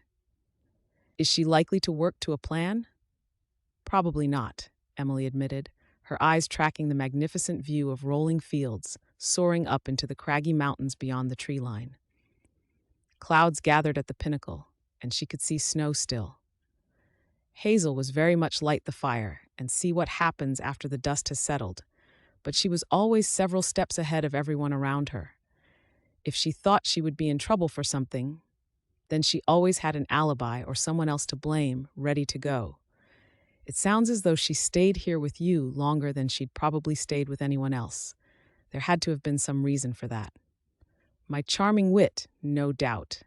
She turned to look at him then. He joined her next to the window and folded his arms. Prosody, humor twinkled in his eyes before he looked out across the blooming vista of spring exploding all around them. "Whatever the reason," Emily replied with a wry smile, "she was probably spending that time planning something, or else she'd have taken your mother's jewelry and skipped out a long time ago. Is there anything she left behind that might give us some sort of clue?" Isaac pursed his lips. "Nothing except a few bits of clothing. An old dress, a coat, and the bag that was left at the lake, of course." "Are they here?" "I've searched the bag," he shrugged. "Please," she said. "Perhaps a fresh set of eyes might help." His shrug was indifferent, but he kept any qualms to himself. While she waited for him to return, Emily felt doubt creeping in once again. Hazel was nothing if not careful. She wouldn't have been able to get away with what she had so far without covering her tracks. If Hazel was careful enough to plan ahead, then she'd probably leave nothing of value or interest behind. Isaac stepped back into the room and placed a small, dingy carpet bag on the table and the coat and dress next to it. "This is it." Emily dove into the bag. She set aside an old scarf and a brush, a dog-eared book, a prop, Emily assumed, considering Hazel hated to read. As she'd expected, there was hardly anything that would separate Hazel from any other person. Remembering that this had been identified as a bag by the book inside, Emily opened the front cover. She saw her sister's name written there in familiar handwriting. She waggled the pages, set the book aside. She had a feel along the lining, set the bag down with a sigh. "Told you." She ignored the smug look on Isaac's face and turned her attention to the dress. The fabric was worn, full of holes. She hid her dismay. Their mother had painstakingly taught Hazel to sew, yet none of the repairs on this dress looked recent. She tried to picture Hazel in something so shabby, but failed. She dropped the dress and picked up the housecoat. "You're wasting your time," Isaac told her. "She's too smart to leave anything behind." She slid her hand into one pocket, empty. "I know, but what else can we do?" She dipped into the second pocket, and her fingers brushed a piece of paper. She frowned and pulled it free. It had been folded into quarters, so she unfolded it. "What's that?" "I'm not sure." She held it out and he took it. "An advert," Isaac studied it. "It's for a lawyer in Salt Lake City, Wilford Simpson." "It's probably nothing," Emily said, even as a jolt of excitement coursed through her. "Do you know the name?" "No, I've never heard of him. I wasn't even aware of her having an attorney." "Then it's our best clue. Let's go there and see what they have to say." It was probably another foolish trip, another silly thing to do, just as coming to Utah had been, and yet Emily knew it was their best chance at finding Hazel. Isaac's eyes met hers. "We'll leave first thing in the morning." Chapter 10. Isaac touched the brim of his hat as he nodded to Mrs. Jenkins, who waved a hand at him as they drove past the general store that she and her husband ran. The spring sunshine had burned off the morning mists, revealing the vibrant tones of a crisp, sunny spring morning. The air was cool and invigorating, carrying with it the scent of dew-kissed grass. The landscape beyond the town was a beautiful tapestry of verdant meadows and towering pine forests, their boughs swaying gently in the morning breeze. The snow-capped mountains stood sentinel in the distance, their majesty a constant reminder of the rugged beauty that surrounded the town and the hardy spirit of those who called it home. Isaac guided his horses with practiced ease, the well-worn reins resting in his hands, feeling familiar in his calloused hands. The carriage bumped along, with the horses steady and fresh. If this was any other trip, Isaac would have no reason to worry. Having Emily next to him on the seat, however, with her arm or her knee occasionally brushing against his, made tension ripple through his shoulders. She was a beautiful woman. He could see it, and so could anyone else who turned to look at them as they passed through Windy Ridge. They offered a wave, a nod, or a smile, but their hands dropped, or their mouths went straight when they saw Emily. They were undoubtedly wondering who she was and what she was doing with Isaac. There would be plenty of gossips to deal with once all this business with Hazel was over.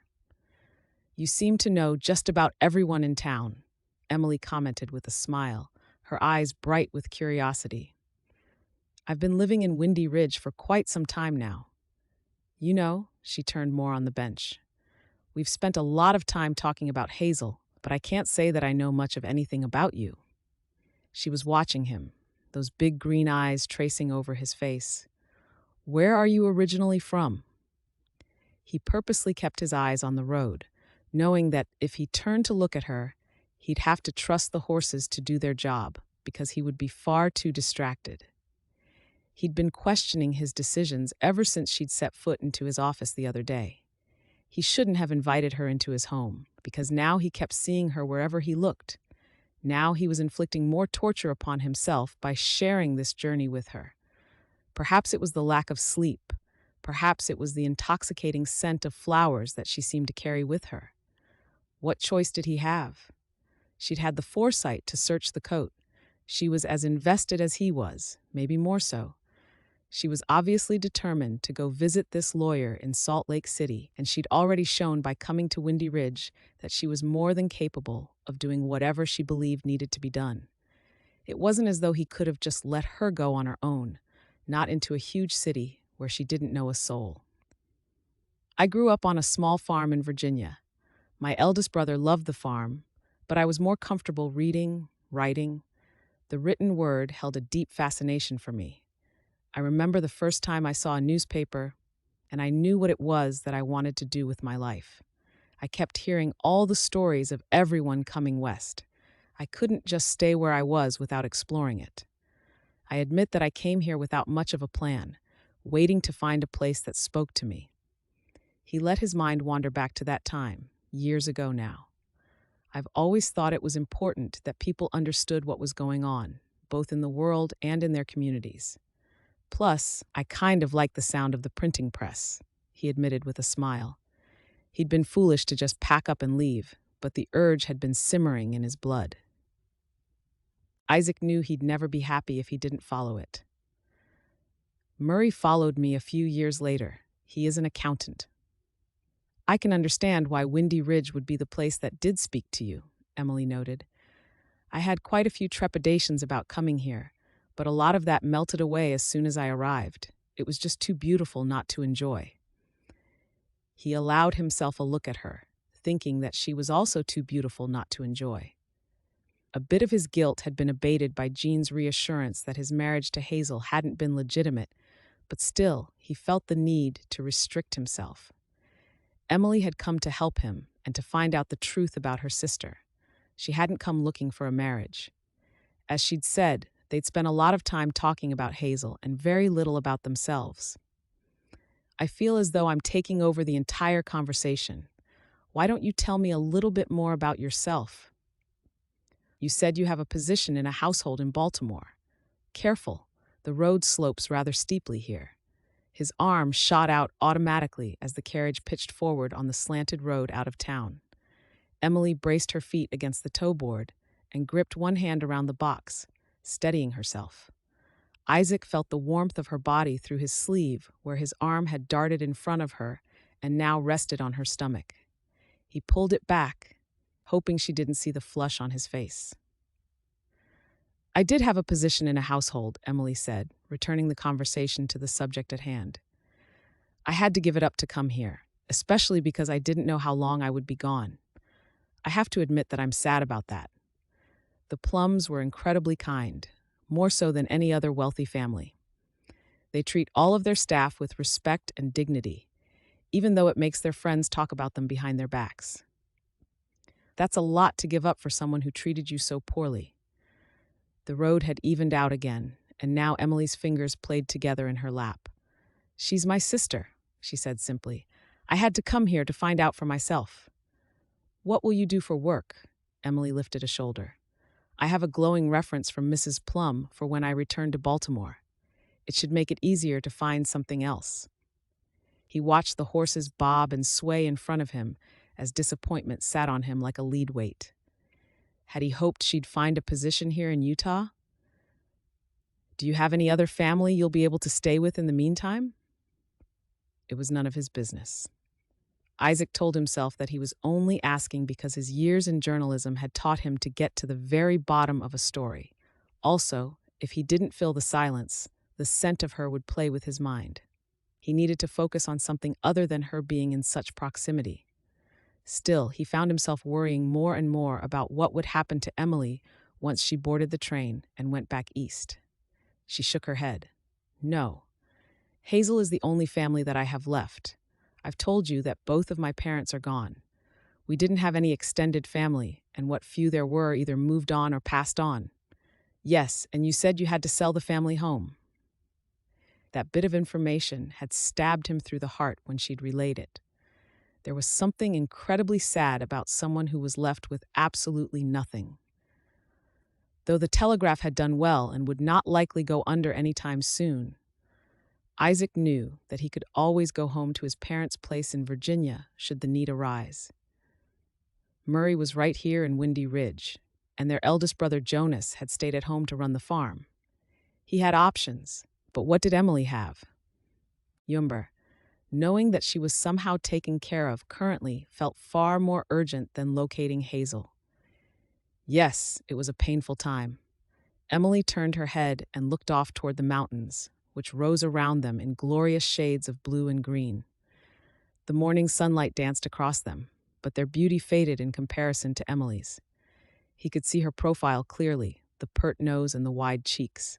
"I was stunned to find out that my father had so much debt when he passed on. I always thought he'd been far more careful than that. He was a reasonable man and he didn't gamble.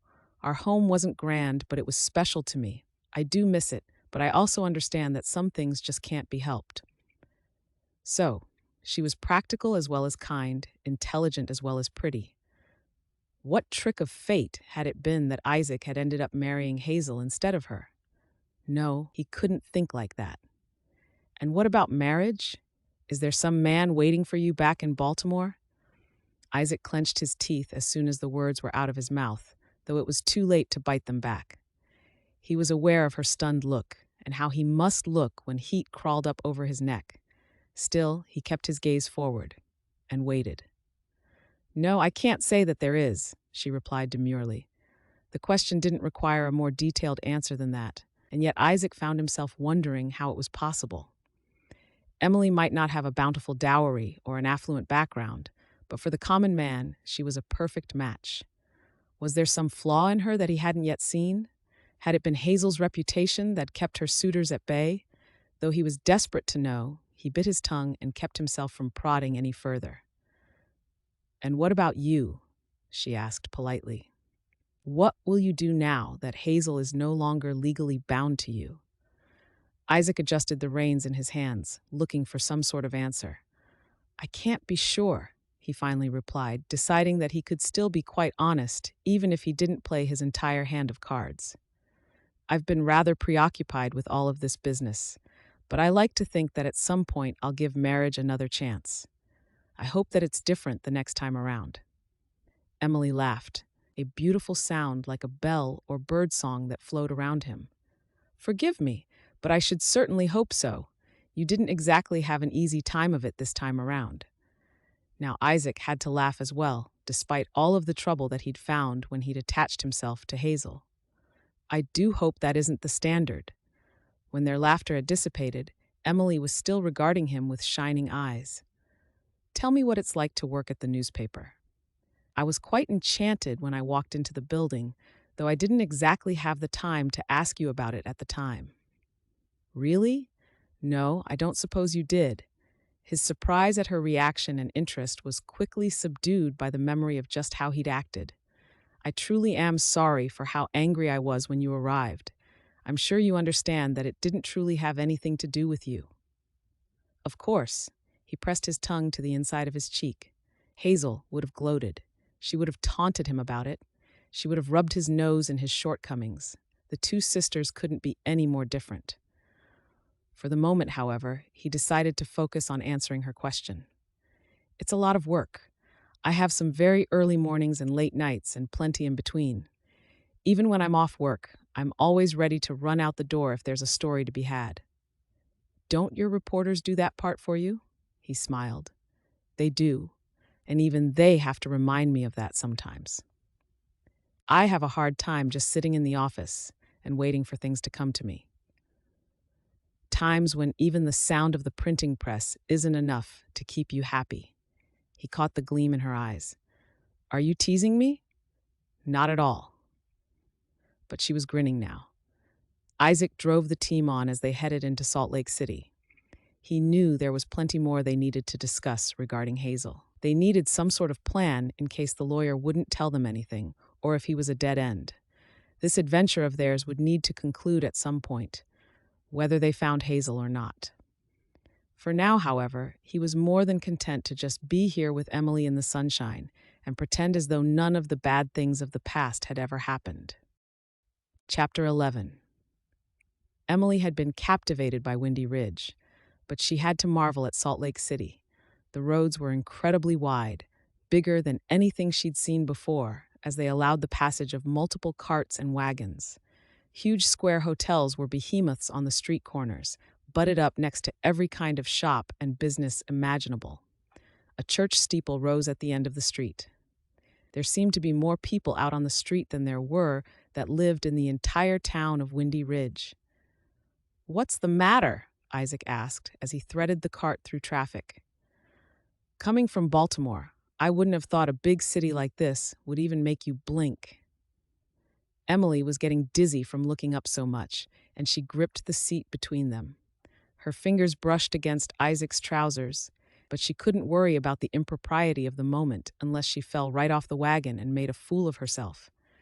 I'd heard all sorts of stories about the territories, about how it was all a rough wasteland where you were just as likely to get robbed as you were to die of starvation. But this is nothing like that. It's huge. I just had no idea. His smile was understanding, which Emily was grateful for. "Not at all like Windy Ridge, hmm?" "No, but I think I still prefer it." She twisted her head this way and that, trying to take it all in. If she ever made it back to Baltimore and could see Letty again, she wanted to tell her every detail. She realized that she'd hardly spared a thought for her old friend since she'd arrived. There hadn't been much time, of course. Letty had been devastated when Emily had announced that she was leaving, even if she'd been understanding.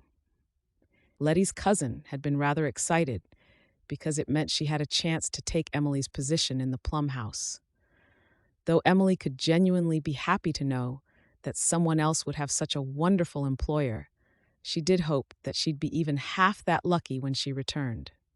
Not, however, that life would ever be the same once she went back east, no matter where she lived or worked. She'd seen over half of the country through the train windows. Though she wasn't experiencing the Utah territory for reasons she'd prefer, she couldn't deny that there was something special here. She slid her eyes to the side and glanced at Isaac. Was he part of the allure here? She dismissed the thought as soon as it had slid through her mind. She'd known him a matter of days. She was delusional from lack of sleep. Whether his marriage to Hazel had been legitimate or not, It seemed wrong that she was enjoying her time with him so much. The two of them didn't even have a right to enjoy their trip to Salt Lake City, considering their purpose here. And yet, she found that the journey had passed by quickly enough as they chatted, discussing their personal lives for once instead of Hazel. In a way, Emily reflected as they moved on down the main street. It would be nice if she could simply forget that Hazel existed and leave her in the past. It wasn't exactly a gracious thought, and it made her feel selfish. But how long had Emily been chasing after Hazel, trying to clean up the messes she'd caused, or apologizing for her behavior? Life wasn't fair, but Hazel made Emily feel as though things were particularly unbalanced for her. I believe this is it. Isaac pulled the cart over in front of a tall brick building. He pulled the business card they'd found in Hazel's bag out of his pocket to check the information. Yes, it certainly seems to be. All of the warmth and fun that she'd experienced during the journey here was gone now. The sunshine on her shoulders didn't make her feel warm, and the meal they'd packed for the trip no longer kept her stomach settled. She trembled inside as Isaac took her hand and helped her down to the ground, keeping his other hand on her upper arm as she caught her balance after being in the wagon for so long. Emily? He laid a steadying hand along her upper back. If you're not up to this, you can stay here? Her eyes moved beyond the earnest blue of his to assess the brick facade. The answers to their quest might lie within. No, I'm fine. His mouth quirked up as he offered her his elbow. I had a feeling you would. She forced herself to walk steadily beside him as they entered the building. There were multiple offices housed in there, each with the name of the person or business painted on the door. The walls were paneled in pale wood, and a thick rug covered the floor. It looked more like the lobby of a luxury hotel than an office building, which didn't help Emily's nerves in the least. Isaac seemed far surer of himself, and he guided them confidently toward a secretary behind a desk. He looked up at them with hooded eyes, saying nothing while he waited for them to speak. We're here to see Wilford Simpson, please. The man eyed them both mildly. Do you have an appointment? We don't. There was only the slightest roll of the man's shoulders. Mr. Simpson is a very busy man.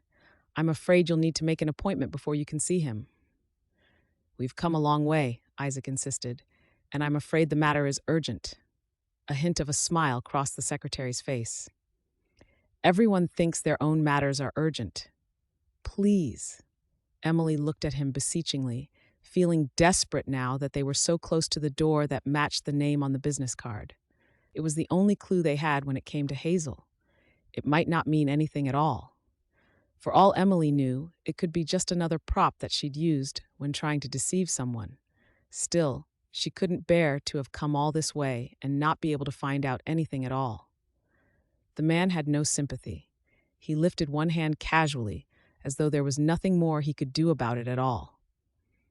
I'm sorry, appointment only.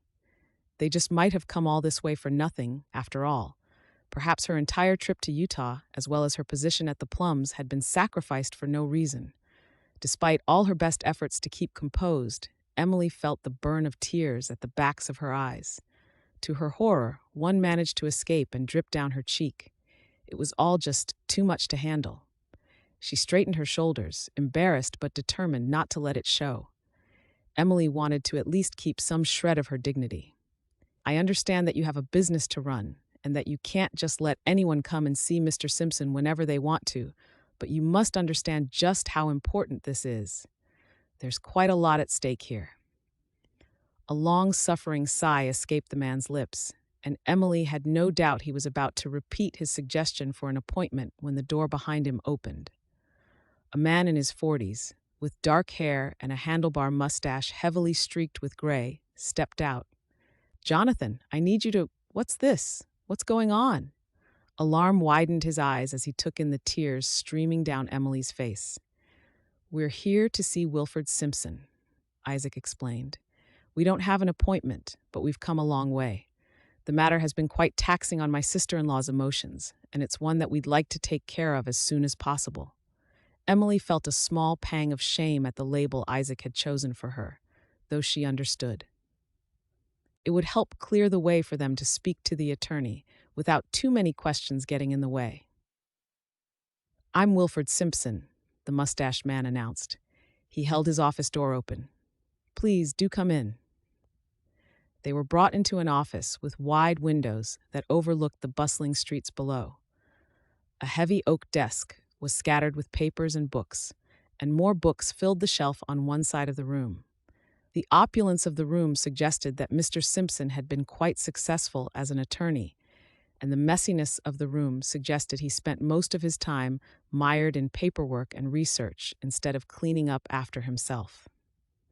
"I do apologize for Jonathan's behavior," Mr. Simpson said as he waited for them both to sit and then lowered himself down into the chair behind the desk. He scooped up several papers, tapped them into a neat stack, and set them aside. "I must also apologize for the state of my office. I'm afraid Jonathan was quite right about how busy I've been lately. However, I can't stand the idea of a woman crying in my office. Now, what is it that I can help you with?" Isaac took the lead, and Emily let him. Though she longed to let the story out for herself, it was all because of Isaac that they were here. Hazel had wronged him thoroughly. Besides, Mr. Simpson would undoubtedly prefer to deal with him. "My name is Isaac Mitchell, and I'm trying to find my wife," he explained. "I understand that she may have been in contact with you." Mr. Simpson put his hands up, palms out, to stop Isaac from speaking further. "I should let you know that I can't divulge my business with any of the clients I represent." Isaac pressed his lips together for a moment. "I do understand that, and I also understand that you have a job to do. What I would like for you to understand is that Hazel Mitchell is a menace to society, and I'd like to find her before she can bilk anyone else out of their life savings. This is her sister, Emily Bell. She's come all the way from Baltimore to find her errant sister." Mr. Simpson stiffened, and he looked at Emily with renewed interest. "Your last name is Bell? You're Emily Bell?" "That's right. Although my wife may have gone by another surname, or perhaps several of them," Isaac added. "Well," the lawyer straightened more papers on his desk and shifted in his seat several times, clearly uncomfortable. "I do try to keep a very strict attorney-client privilege around here, and I don't speak about anyone's business. It's the only way to be in my line of work. I don't know a Hazel Mitchell," he continued, "but I do know an Emily Bell from Baltimore. I'm also trying to find her. She owes me money for legal fees, and she hasn't made any payments on them in quite a while." I don't follow." Emily looked to Isaac and saw the same puzzlement mirrored there. "I've never been here before in my life, Mr. Simpson." "What does the other Emily Bell look like?" Isaac prompted as the lawyer studied her face. Wilfred's eyes flicked to Isaac and back again. "Same color hair, but darker eyes. Brown, maybe? Are you?" "She's my sister," Emily breathed. "I am definitely Emily Bell." "It could just be a coincidence," the lawyer laughed gaily. "I deal with lots of clients who have the same names." "The same name from the same city?" Isaac asked. "Do you happen to have an address, or know where she is?" Emily said. He twirled his fingers around the edge of his mustache. "Not at the moment, no." "Could you tell us what sort of business she had with you?" Isaac asked. Again, Mr. Simpson looked uncomfortable. "I'm not sure that I should, but oh dear, this presents quite a conundrum for me. You see," he hesitated, indecision warring within. "Your father was Patrick Bell?" Emily's heart gave a nervous jolt. "That's correct. How do you know my father's name?" The lawyer studied her a moment longer. He sighed and shook his head again. "Sorry, I'm afraid I can't say anything more." Isaac gave Emily a look. He spoke no words, but she understood his meaning nonetheless and gave him a nod. "We have reason to believe that Hazel has been moving throughout the territories, marrying various men, and staying with them just long enough to take them for whatever they're worth. When she's finished with them, she either disappears or fakes her death. She did the latter to me, not long ago. According to the coroner of Windy Ridge, Hazel has been dead for over a month." The lawyer's brows shot up toward his hairline. "I can say confidently that that information is not accurate. I saw Miss Bell about 3 weeks ago, and she was very much alive." 3 weeks? Isaac's voice climbed. "You're certain it was after April 14th? "Very. She did seem rather flustered and had said she was in a hurry. In fact, That was the excuse she gave for not paying her bill at that moment, although I know she has plenty of money from her father's estate. Emily felt ice in her veins. What do you mean, from her father's estate? Wilford swallowed, clearly realizing that he'd slipped, but realizing that it was too late to take it back. The late Patrick Bell left quite a tidy sum behind. That can't be true, Emily replied hoarsely. I'm afraid it is, Mr. Simpson said with a nod. I might as well tell you that I was assisting her in getting the accounts transferred out to Utah. Mr. Bell had money in a bank, as well as a home that was sold after his death, along with several other assets. Emily, your sister, had come west so quickly that she hadn't had the chance to fully settle it all back in Baltimore. The room went fuzzy until the only thing Emily could focus on was Mr. Simpson's mustache. She told me that he died penniless, in debt, in fact. Oh my, she told me she was the only heir. She provided records from Baltimore to prove it so. Was there a will? Indeed. In it, Emily was his sole heir. But she isn't Emily, and she certainly wasn't his child. Isaac spoke vehemently. What stage is the estate at right now? Wilford reached for a folder, but then he left it. He must have realized that he'd been duped and that he could be in a whole heap of trouble. That was just as well. Emily didn't need to see the proof of what Hazel had done. It was obvious, and she should have known. I would suspect that this Hazel person has become quite adept at fraud, given the accusations that you've put forth here today. If I'm honest, I always thought there was something off about her, not the least of which was the fact that she had all this money and yet no true household. It's not my job to question my clients, but now I wish that I had. I wish that I could help you, but as I said, I don't know where the young woman in question has gone. Emily's eyes refused to focus, and her stomach threatened to return everything she'd put into it that day, but at least Isaac still had a clear head. We appreciate you speaking with us, Mr. Simpson. Is she due here again soon? I couldn't say, but there is still the matter of what she owes me, he replied. I shan't release those funds until she does. I would advise you against moving any further on this, but don't tip her off. He snatched up the pen and dipped it in the ink well on the desk. I'm writing my information down. I own the newspaper in Windy Ridge. Sent. Of course. I wish you luck, and I'm sorry that I could only give you bad news.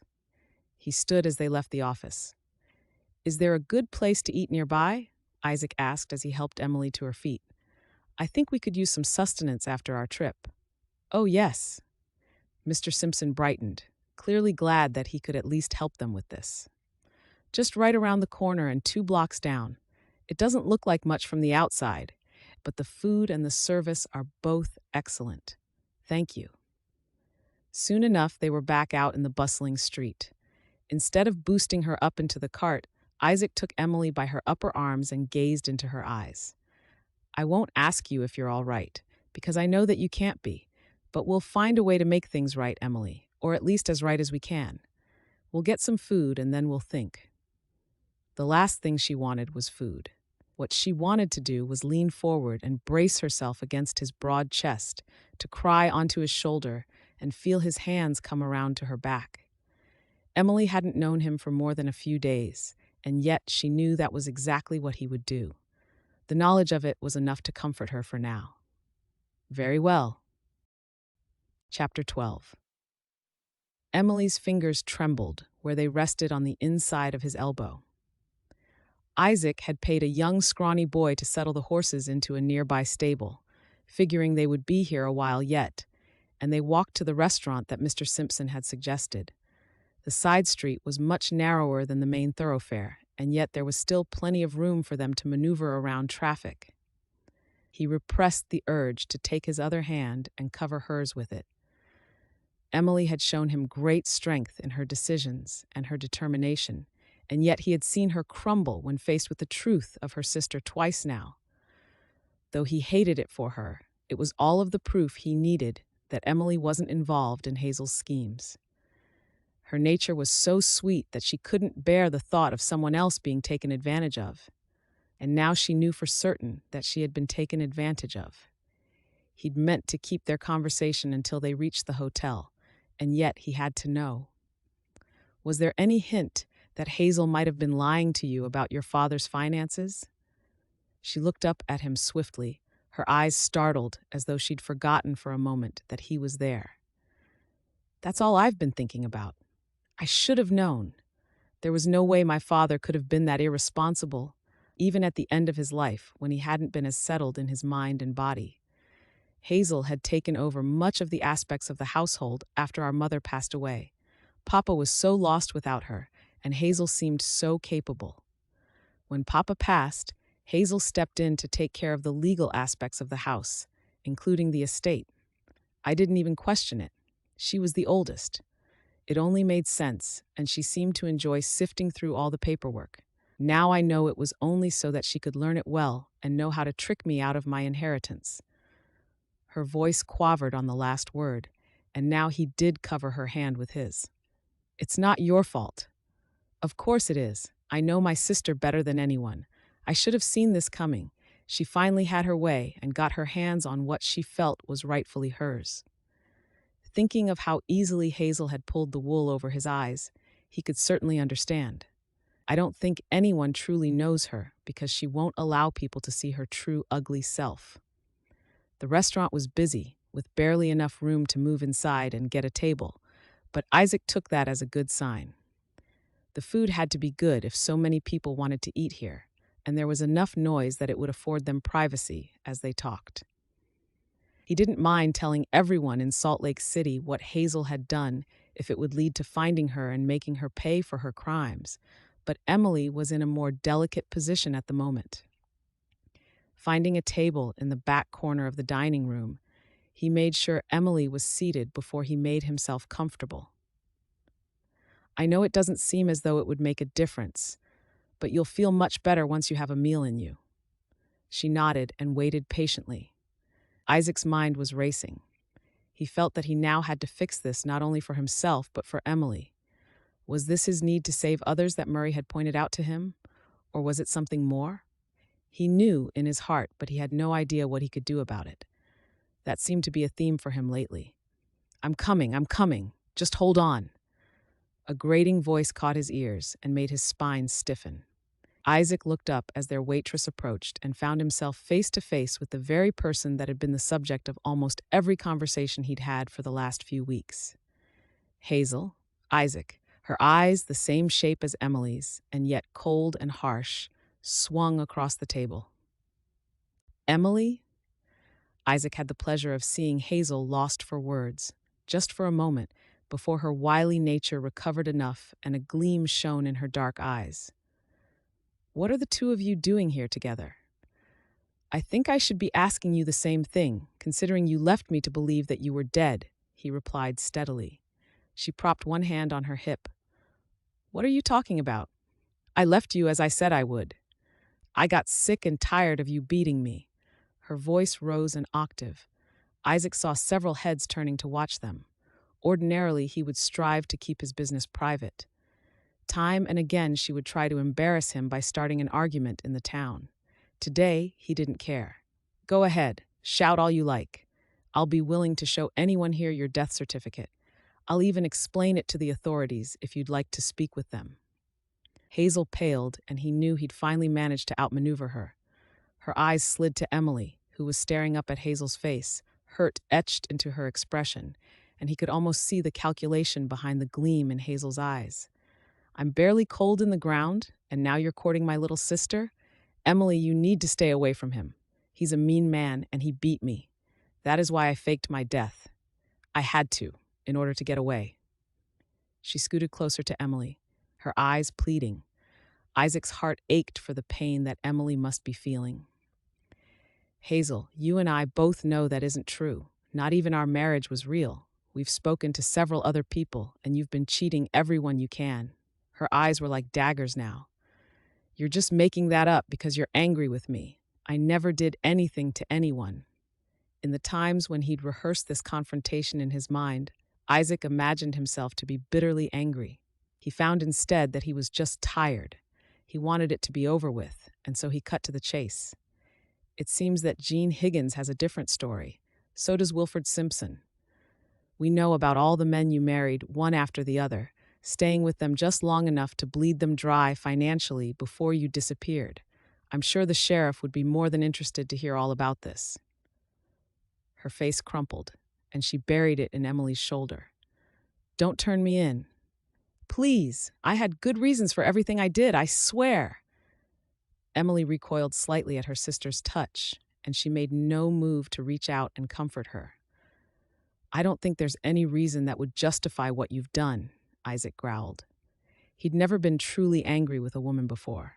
He'd never had a reason to be, and it was a sensation that he didn't like, even though he knew that Hazel deserved every bit of anger he had for her. She clawed desperately at Emily's dress, her fingers digging into the fabric, but she kept her eyes on Isaac. "You want your money back? I'll give it to you, and more. Whatever you need. I'm just trying to make it out here, and you don't understand how difficult it is for a woman on her own." He recognized that she was hiding behind her sister, or attempting to, but Emily was looking at her as though she were a stranger. "What you did to me, to Jean Higgins, and to countless others is bad enough, but what you did to your sister disgusts me. I don't want your money, especially because I know what you did to get it. What I do want is for you to return my mother's things. I want you to give Emily what she deserves, and I want you to pay for the crimes you've committed." "But I can't," Hazel wailed now, all pretenses gone. "Do you have any idea what happens to a woman who goes to jail, provided they don't decide to hang me instead? I can't do it. I know you care for me, Isaac. You've always been so understanding." "I might have been before, but I'm not anymore. I'm going to get the sheriff." He rose to his feet. Isaac could hear some of the other diners shuffling behind him, no doubt alarmed upon hearing the need to call the authorities. The renewed sense of desperation in Hazel's voice told him that she'd only been pretending before, and true fear now entered her eyes as she turned to Emily. "Emily, my sweet, dear Emily, you wouldn't let him do this to me, would you? You know that I never meant to hurt anybody, especially not you. This is all just a big misunderstanding. I could meet the two of you tomorrow over breakfast, and we could discuss everything and get it all figured out." The corners of Emily's mouth drew down, and her brow wrinkled. Her eyes softened, and she swallowed. Her voice was low and raspy, that he had to strain to hear above the restaurant din. "Hazel, I know that things weren't good for you growing up. I couldn't see it when I was just a child, but I know that you weren't treated fairly. That can't have been very easy on you." "That's right." Hazel's head was bobbing so quickly on her neck that Isaac thought it might snap off. "That's exactly right. I knew you would understand. Out of anybody." "I do." Emily reached for her sister's hand. Isaac felt his heart drop down to his toes. He could call for the sheriff, and he could see Hazel dragged off to jail as she deserved to be. But if it was against Emily's wishes, then it was going to be the hardest thing he'd ever had to do. He'd come to know that Emily was a strong woman, but she could easily be overwhelmed by her emotions. It wasn't such a bad trait, and for the most part, he found it quite endearing. Just now, however, it made his guts twist inside him. Even so, there's no amount of anguish that you suffered that can justify what you've done. Emily had placed her hand over Hazel's, and now she gently pried her sister's fingers from her sleeve. "You've caused far more grief than anyone else has ever caused you.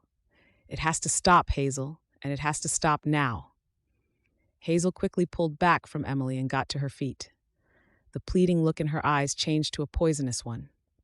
"This is all your fault, you know. You always refused to listen to me. You basked in the attention you got from our mother and your father. You gloated, knowing you were the favorite while I was left behind, and you didn't do anything to help me. You, in your fancy dresses, with your oh-so-good nature. Everyone loved you, and you didn't even have to try." Tiny muscles moved in Emily's face as she fought to control her emotions. "We're not children anymore, Hazel. You can't convince me to take the blame, nor can you persuade me to think it's my fault. I wasn't the one who entered into all these sham marriages for a bit of money. I also wasn't the one who lied about Father's financial status when he died." Rage had brought color to Hazel's face, but now it all drained away as her mouth became a thin line. "So that rotten lawyer decided he could just tell you all of my business? I was saving the money for you, Emily." Patrick's money was the least of what I deserved when he died, and now you won't get a penny of it. Neither one of you will." She turned on her heel and prepared to stomp out of the restaurant. Isaac blocked her way, as did two sheriff's deputies. Isaac could only guess that either one of the other patrons or perhaps the owner had gone to fetch them after overhearing. Either way, he was grateful. He couldn't have left Emily here with Hazel if he'd had to go find them himself. "Get out of my way, you imbeciles," Hazel roared. "Can't you see I'm working?" "This is Hazel Bell," Isaac said from behind her. "The sheriff of Windy Ridge is looking for her. One in Wyoming, too." "No, my name is Mary Jane Belton. Ask the owner. Artie, tell them, honey." Her voice raised as she desperately looked around her for help. "Mary Jane?" A barrel of a man sidled through the gawping stairs. The man, red-faced and with damp hair, was wiping his hands on a rag. He looked at the group, his eyes resting on Emily. "What's going on here, Mary Jane? What do you want with my wife?"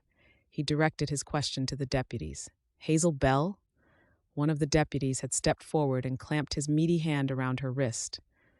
"We've been looking for you." "Then you're not very good at your job, are you?" She spat, struggling against the restraint, turning her pleading eyes on the newcomer. "Artie, please, they think I'm some random woman. You must help me." "Of course." Isaac felt sorry for the fleshy restaurant owner, who was obviously taken with his new bride. "Have you been married long?" Artie looked at Isaac, though his gaze moved to Emily once more. "A week." "My marriage to your Mary Jane, whose name is actually Hazel Bell, lasted not quite 5 months. Her marriage to Gene Higgins was a week's duration. There are also other abandoned husbands dotted around both Wyoming and Utah, all of whom are much lighter in the pocket since this little witch left them." The deputy merely chuckled. "Seems to me that I don't have to be good at my job if you make other folks so mad that they're more than happy to do the work for me." He touched the brim of his hat as he nodded to Emily and then to Isaac before he and the other lawmen escorted an angry Hazel out of the restaurant, with Artie following them and barking questions at them all. Isaac felt all the energy draining from his body. His fury at Hazel had kept him going for longer than he realized, and he slowly sat back down at the table. He reached across to take Emily's hand, no longer worrying about whether or not it seemed appropriate. The two of them had gone through a lot together, and he was concerned for her. "I'm so sorry that you had to see her taken away like that." Emily's fingers were cold, but they curled into his. "It's all right. I'd been fooling myself for a long time into believing that there could still be something between my sister and me, that we might be able to put our childhood behind us and move on. She made it quite clear just then that she'll never forgive me, even though the sins aren't mine. I just hope that she still has your mother's things and that you can get them back." Isaac's heart twisted. Even with all that had been taken from her, and with all the insults that Hazel had hurled, Emily was still more concerned about him than herself. She was truly different from her sister. He did want to get his family heirlooms back, but more than anything, he wanted more time with Emily. Chapter 13. Emily lifted her chin as she walked from the bed and breakfast to the house that had become so familiar to her. She wore the green dress from Chloe, the one that reminded her of those who had cared about her even when nobody else in the world had. It would also be quite suitable for everything she had going on that day. She stepped up onto the porch and lifted her fist to knock, but Alma swept the door open before her knuckles had a chance to touch the wood. "Come in, Miss Bell," Isaac's housekeeper urged. "Isaac is already in the parlor, as well as Mr. Higgins. I swear that man is going to eat us out of house and home." Emily laughed, though a pang of heartache hit her. It had been several weeks since she'd first arrived in Windy Ridge. She'd never expected to stay so long, but the numerous visits with lawyers and the court dates had kept her here. She'd fallen in love with the town as soon as she'd arrived, but now she was finding that she was falling for its people too. "I'm going to miss you terribly, Alma, and your delicious food too." The old woman looked at her with a gleam in her eyes. "There's nothing saying you have to go back to Baltimore, you know. You could stay here, especially as now you're flush with money." "Oh, I'm so sorry for saying so. but it's all over the papers. I'm sure you've seen. I have. Just then, Isaac stepped into the hall. I thought I heard your voice. Alma, could you give us a moment, please? The housekeeper looked back and forth between them, and Emily swore she saw her lips curling up in mischievous pleasure before she scurried back to the kitchen. I'm sorry about that, he said, his eyes soft. What is there to be sorry for? Alma had been at Isaac's house more and more these days, and Emily was starting to feel like the older woman was family. The part about the headlines, he said, dipping his head and scratching the nape of his neck with one hand. You've had enough to deal with, and she shouldn't be bringing it up like that. Emily shook her head. Isaac, we talked about this as soon as we came back from Salt Lake City. Hazel certainly made some headlines, and it's your job to print them. I understand that fully. I admit that it's a little strange to see my name in black and white like that, but the facts are what they are. She'd appreciated that he'd come to her with the rough draft of the first article regarding Hazel's arrest and upcoming trial. Isaac had shown up at the bed and breakfast lodge asking for her approval before he ran it. That was going above and beyond his duty, as he would have simply run the story about anyone else. She couldn't very well stop the Windy Ridge Telegraph from publishing the details of the case that its very own editor was involved in. Still, I feel bad. Impulsively, she reached forward and rested her hand on his arm. It's all right, I promise. Something rippled across his face, and he turned quickly to glance into the parlor. I'm sure she told you, but Mr. Higgins is here. He's rather enjoying having someone cook for him low, and I think Alma is emptying the pantry with her efforts. Emily smiled warmly as she and Isaac moved into the parlor. The rancher was seated near the fireplace, reaching for more of the fare that Alma had put in front of him. He dropped the roll in his hand and quickly got to his feet when he saw her. Miss Bell, it's nice to see you again, although I admit I didn't think it would be this soon. The two of you outdid both myself and the Pinkerton, and I'm mightily impressed. He let out a roar of a laugh. Emily took a seat nearby and couldn't help but smile. Mr. Higgins was a pleasant man when he wasn't angrily trying to track down the woman who'd pretended to be his wife. We had Lady Luck on our side that day, that's for certain. We might never have found her at all if we hadn't decided to stop in that particular restaurant. Jean nodded. Yes, Isaac here was explaining it all to me. As glad as I am that you found her and that I've been able to give my testimony in court, I'm sure that all of this has been difficult for you. Tipping her head slightly to one side, Emily knew she couldn't deny it. She'd spent many evenings in her bedroom back at the bed and breakfast, her hands clasped in front of her as she prayed to God for guidance, forgiveness, and understanding. She'd pleaded for Hazel to come to understand the error of her ways, though her sister's stubborn attitude in front of the judge hadn't helped. She'd been sentenced to jail, leaving the lawyers to work with Emily while all of the other details were sorted out.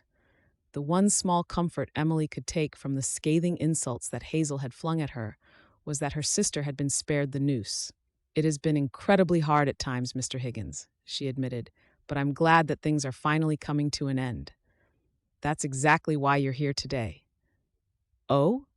Mr. Higgins glanced up at Isaac and then back at her. How's that? Your statement in court described exactly how much money Hazel had taken from you. With my attorney's help, I've been able to regain my father's inheritance. Mr. Higgins nodded, having heard all the details about that particular deception, either in the courtroom or in the papers. The very first thing that I'm doing with that money is to reimburse those that she wronged. Emily nodded to Isaac, who withdrew a small bundle of money from a box on the mantel and handed it to the rancher. There should be enough there to pay you back for what Hazel stole, as well as reimburse you for your travel expenses. Gosh, ma'am, you don't have to. Please, Emily insisted. I won't feel right unless this is done. Sheepishly, Mr. Higgins took the money and tucked it inside his jacket. Thank you, miss. I do appreciate it. I take it you'll be heading back to Baltimore now? She gave him a weak smile. Yes, you were the last person we needed to meet with, and that sums up my business in Utah. My train leaves this afternoon. Jean frowned down at the tray. but for once he wasn't showing any interest in the food on it. He slowly rose and put on his hat before he looked at his host and Emily. "I wish the two of you the best of luck. Thank you." Mystified, she waited until she heard the front door close behind him. I wonder what that was all about? Isaac shifted slightly on his feet. He was nervous, something she knew because he refused to sit still. He paced when he was angry, and he fidgeted when he was nervous. When had she come to understand that about him? "Are you all packed?" She nodded. "Yes. The landlord kindly offered to take my valise to the station and leave it at the station master's office for me, though I'm guessing that you may have had something to do with how well they've been taking care of me there." "Not at all," Isaac said. "That is just Windy Ridge hospitality for you." A smile tugged at her lips. She stood and crossed to the big bay window at the front of the house, looking out onto the road. "I am going to miss this place." She could see the neighbor's children chasing after a small dog just across the way, looking blissfully happy. Beyond the houses, beyond the fields, the craggy outline of the mountains disappeared into the gray clouds. "I think that Windy Ridge is going to miss you too. Alma has told every single one of her friends how kind and wonderful you are. Mrs. Jenkins down at the general store has been rather thrilled with you as well." Emily turned to find that Isaac was standing next to her. "Is that because I'd only brought enough luggage to last a week, and I've had to visit her store for just about anything else a person could need?" she asked with a giggle. Stormy blue eyes held her captive as they searched her face. "I'm sure that doesn't hurt, but no, I think it's because you're always kind. You patiently wait while she's dealing with other customers, and you don't complain about the selection of fabrics she has available. Then there's the fact that you usually buy a stick of candy for any children who happen to be in there when you are." Her face warmed. It delighted her to see the looks on their faces when they were told to pick out any flavor they wanted, and the only payment she asked was that they thank Mrs. Jenkins for getting it down from the shelf. "She told you all of that, did she?" "I've seen plenty of it for myself," he admitted, putting his hands in his trouser pockets. "Emily, you're kind and sweet. You have a heart of gold, and I was starting to think there wasn't anyone in the world like that anymore." "You flatter me." She turned away from him so as not to see those gorgeous eyes or that sweet smile of his.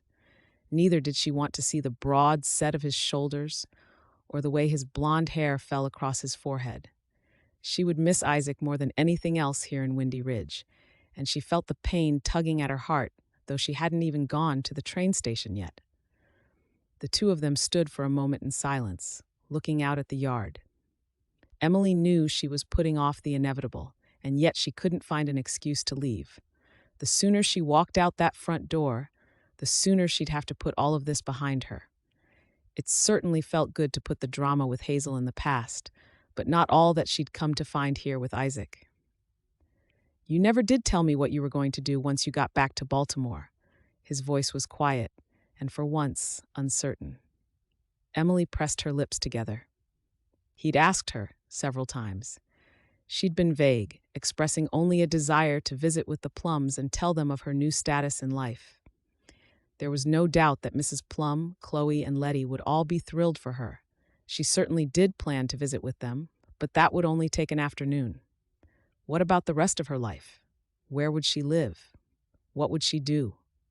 No matter how hard she tried to focus on the options and answers, her mind refused to cooperate. "I'm still trying to decide that," she replied honestly instead of avoiding the question as she had before.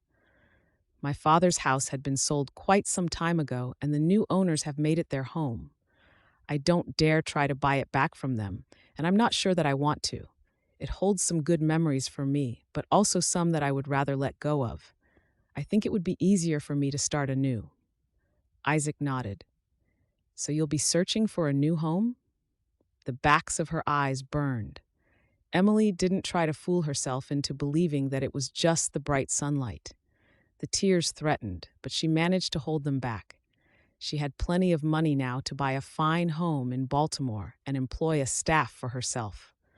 Wilford Simpson had informed her that not only had Patrick Bell not died penniless or in debt, but that he'd been spending the last several years of his life making investments that had paid off well. If money could solve all of her problems, then she had everything she needed. She knew, however, that there was so much more to life than that. I suppose I will. I don't know how I can thank you for your help, Isaac said quietly. You helped recover my mother's jewelry. That means the world to me. I'm glad that she hadn't had a chance to sell it just yet, Emily replied sincerely. She knew how much it meant to him. Though it helped that you'd insisted on sending descriptions of the items to the pawnbrokers in the territory. No one would touch it. Emily smiled at the cleverness of his actions and the way Hazel had fumed over it in the courthouse. I wonder if that's why she had to marry that restaurant owner so quickly. Did I show any of it to you? I don't believe so. They'd been so busy with all the legalities they were swamped in that there hadn't been much time for anything else. This is one of my favorite pieces. He pulled a small box from his pocket, the velvet slightly worn around the edges, and opened it to reveal a marvelous ring. The peridot in the center was cradled in yellow gold, and engraved flowers and vines chased each other around the band. It's absolutely beautiful, Isaac. The stone matches your eyes. He was looking at her now instead of the ring in his hand. I'd like you to have it. Emily quickly shook her head, knowing that the beautiful piece of jewelry was far more than she deserved. I couldn't. No, listen, he insisted, taking a step forward. His face captured the entirety of her vision as he gently touched her cheek. I want you to have it on one condition. She trembled inside, and her blood sang in her ears. So many times since she'd come to the Utah Territory, she'd found herself nervous, scared, and even angry. This was something else entirely, a feeling so pleasant that she didn't know how to label it. What's that? Marry me. His eyes burned into hers. Marry me, Emily, and make me the happiest man in Windy Ridge. She trailed off, as all of the reasons not to marry him swirled through her head. He'd been married to Hazel, but that was all completely invalid now. The rest of the town might talk, but they all liked both her and Isaac so much that nobody would care. She was quite sure that Alma was doing everything she could to get the two of them together. She now knew exactly what Gene Higgins had meant when he'd wished them luck. Any excuse was quickly batted aside and replaced by all the reasons for her to say yes. Emily loved it here in Windy Ridge. The town and the people had become her new home. She didn't want to go back to Baltimore, not when she knew nothing was waiting for her there except for a few friends to visit. Most of all, she'd fallen in love with this man. She loved how patient and kind he was. The more time she'd spent with him, the more she'd come to see that he was exactly the sort of man she wanted to marry. Yes, she finally said breathlessly, I love you, Isaac. I want to marry you. He pulled her into his arms and held her closely, his chest broad under her cheek and his palms wide on her back. Emily had longed for this moment for quite some time, though she hadn't allowed herself to admit it until now. His voice rumbled in his chest. I love you too. Epilogue. The warm afternoon sunlight cast a delicate glow upon the floating dust motes, their lazy dance a mesmerizing ballet above the gleaming wooden floors. Through the window, Emily's gaze was drawn to the majestic snow-capped mountains, their peaks piercing the flawless cerulean sky like the spires of an ancient cathedral. With a gentle creak, the living room door eased open, and Letty emerged, deftly balancing a tray laden with delicate porcelain. She navigated the room with practiced grace, setting the tray down on the low table that graced the ornate oriental rug. You didn't have to do all of this, Emily protested, her gratitude evident in her eyes. Letty waved away her concerns with a graceful flourish. It's no trouble at all. You never forget how to serve a proper tea. She poured them both a steaming cup of the fragrant brew, her movements fluid and precise. Emily cradled the cup in her hands, its warmth a comforting presence against the gentle swell of her belly. Thank you, she murmured, her smile warm and genuine. Settling into the plush chair opposite Emily, Letty's eyes were filled with concern. How are you feeling? I'm fine, Emily reassured her, a tender smile playing at the corners of her lips. The doctor says everything is progressing as it should, but Isaac can't help but worry. Letty's gaze was sympathetic as she sipped her tea. That's understandable. I can only imagine how frightening it must have been for both of you when you fainted in town. The memory of the incident caused a shiver to run down Emily's spine, the concerned faces of the townspeople hovering over her as she regained consciousness. Mrs. Jenkins had taken charge, and Isaac had arrived, panic etched on his handsome face. "It's not our first child," Emily mused, her eyes drifting to the cradle in the corner. "But it still feels like uncharted territory. The doctor insists on rest, and Alma has been a godsend, taking over many of the household duties." Letty's face softened with understanding. "If I had known sooner, I would have come to help as well." "How is George?" Emily was so happy for her friend to have found a good man for a husband. More so, when the match between Letty and Murray's colleague meant that Letty was now living close enough to Windy Ridge that they could see other regularly. A shy, radiant smile bloomed on Letty's face. "He's well and sends his regards." She paused, her hand resting protectively on her abdomen, and Emily's eyes widened with joy. "Oh, Letty, what wonderful news. I'm so happy for you." Tears shimmered in Letty's eyes, her happiness nearly palpable. "I still can't quite believe it myself. I prayed for this blessing, and now it's finally come true." Their tender moment was interrupted by the sound of the front door closing, and Isaac's familiar form strode into the parlor, his eyes alight with love at the sight of his wife. "Hello, my darling," he murmured, pressing a gentle kiss to Emily's cheek before turning to Letty. "How are you, Letty? And how is George?" "Very well, Mr. Mitchell," Letty replied, her cheeks flushed with warmth. "How many times must I say it, Letty? You're my wife's best friend." "Please, call me Isaac," he said, his tone teasing. With a nod, Letty acquiesced, and Isaac's attention returned to his wife. "How are you feeling, Emily? Everything all right?" Emily's attempt to hide her lingering worry was unsuccessful, and Isaac's brow furrowed in concern. He took the teacup from her trembling hands, drawing her into his strong embrace. "What's wrong, my love?" "It's not my health," she whispered. Isaac dropped to his haunches, his strong hands tenderly taking the cup from her trembling fingers. He gathered her close, his warm embrace enveloping her. "My darling, please don't be upset. Everything is fine. Physically." She reassured him. "Then what is it?" Isaac's voice was gentle, yet laden with concern. Letty interjected. "She's received a letter from Hazel." Isaac's eyes widened, darting between the two women as he absorbed the revelation. Even though 3 years had passed, the specter of Emily's sister still haunted her. Every time she thought she'd found peace, another victim of Hazel's deceit would emerge from the shadows, seeking retribution or monetary compensation. Emily's voice was quiet yet determined. "She wants forgiveness.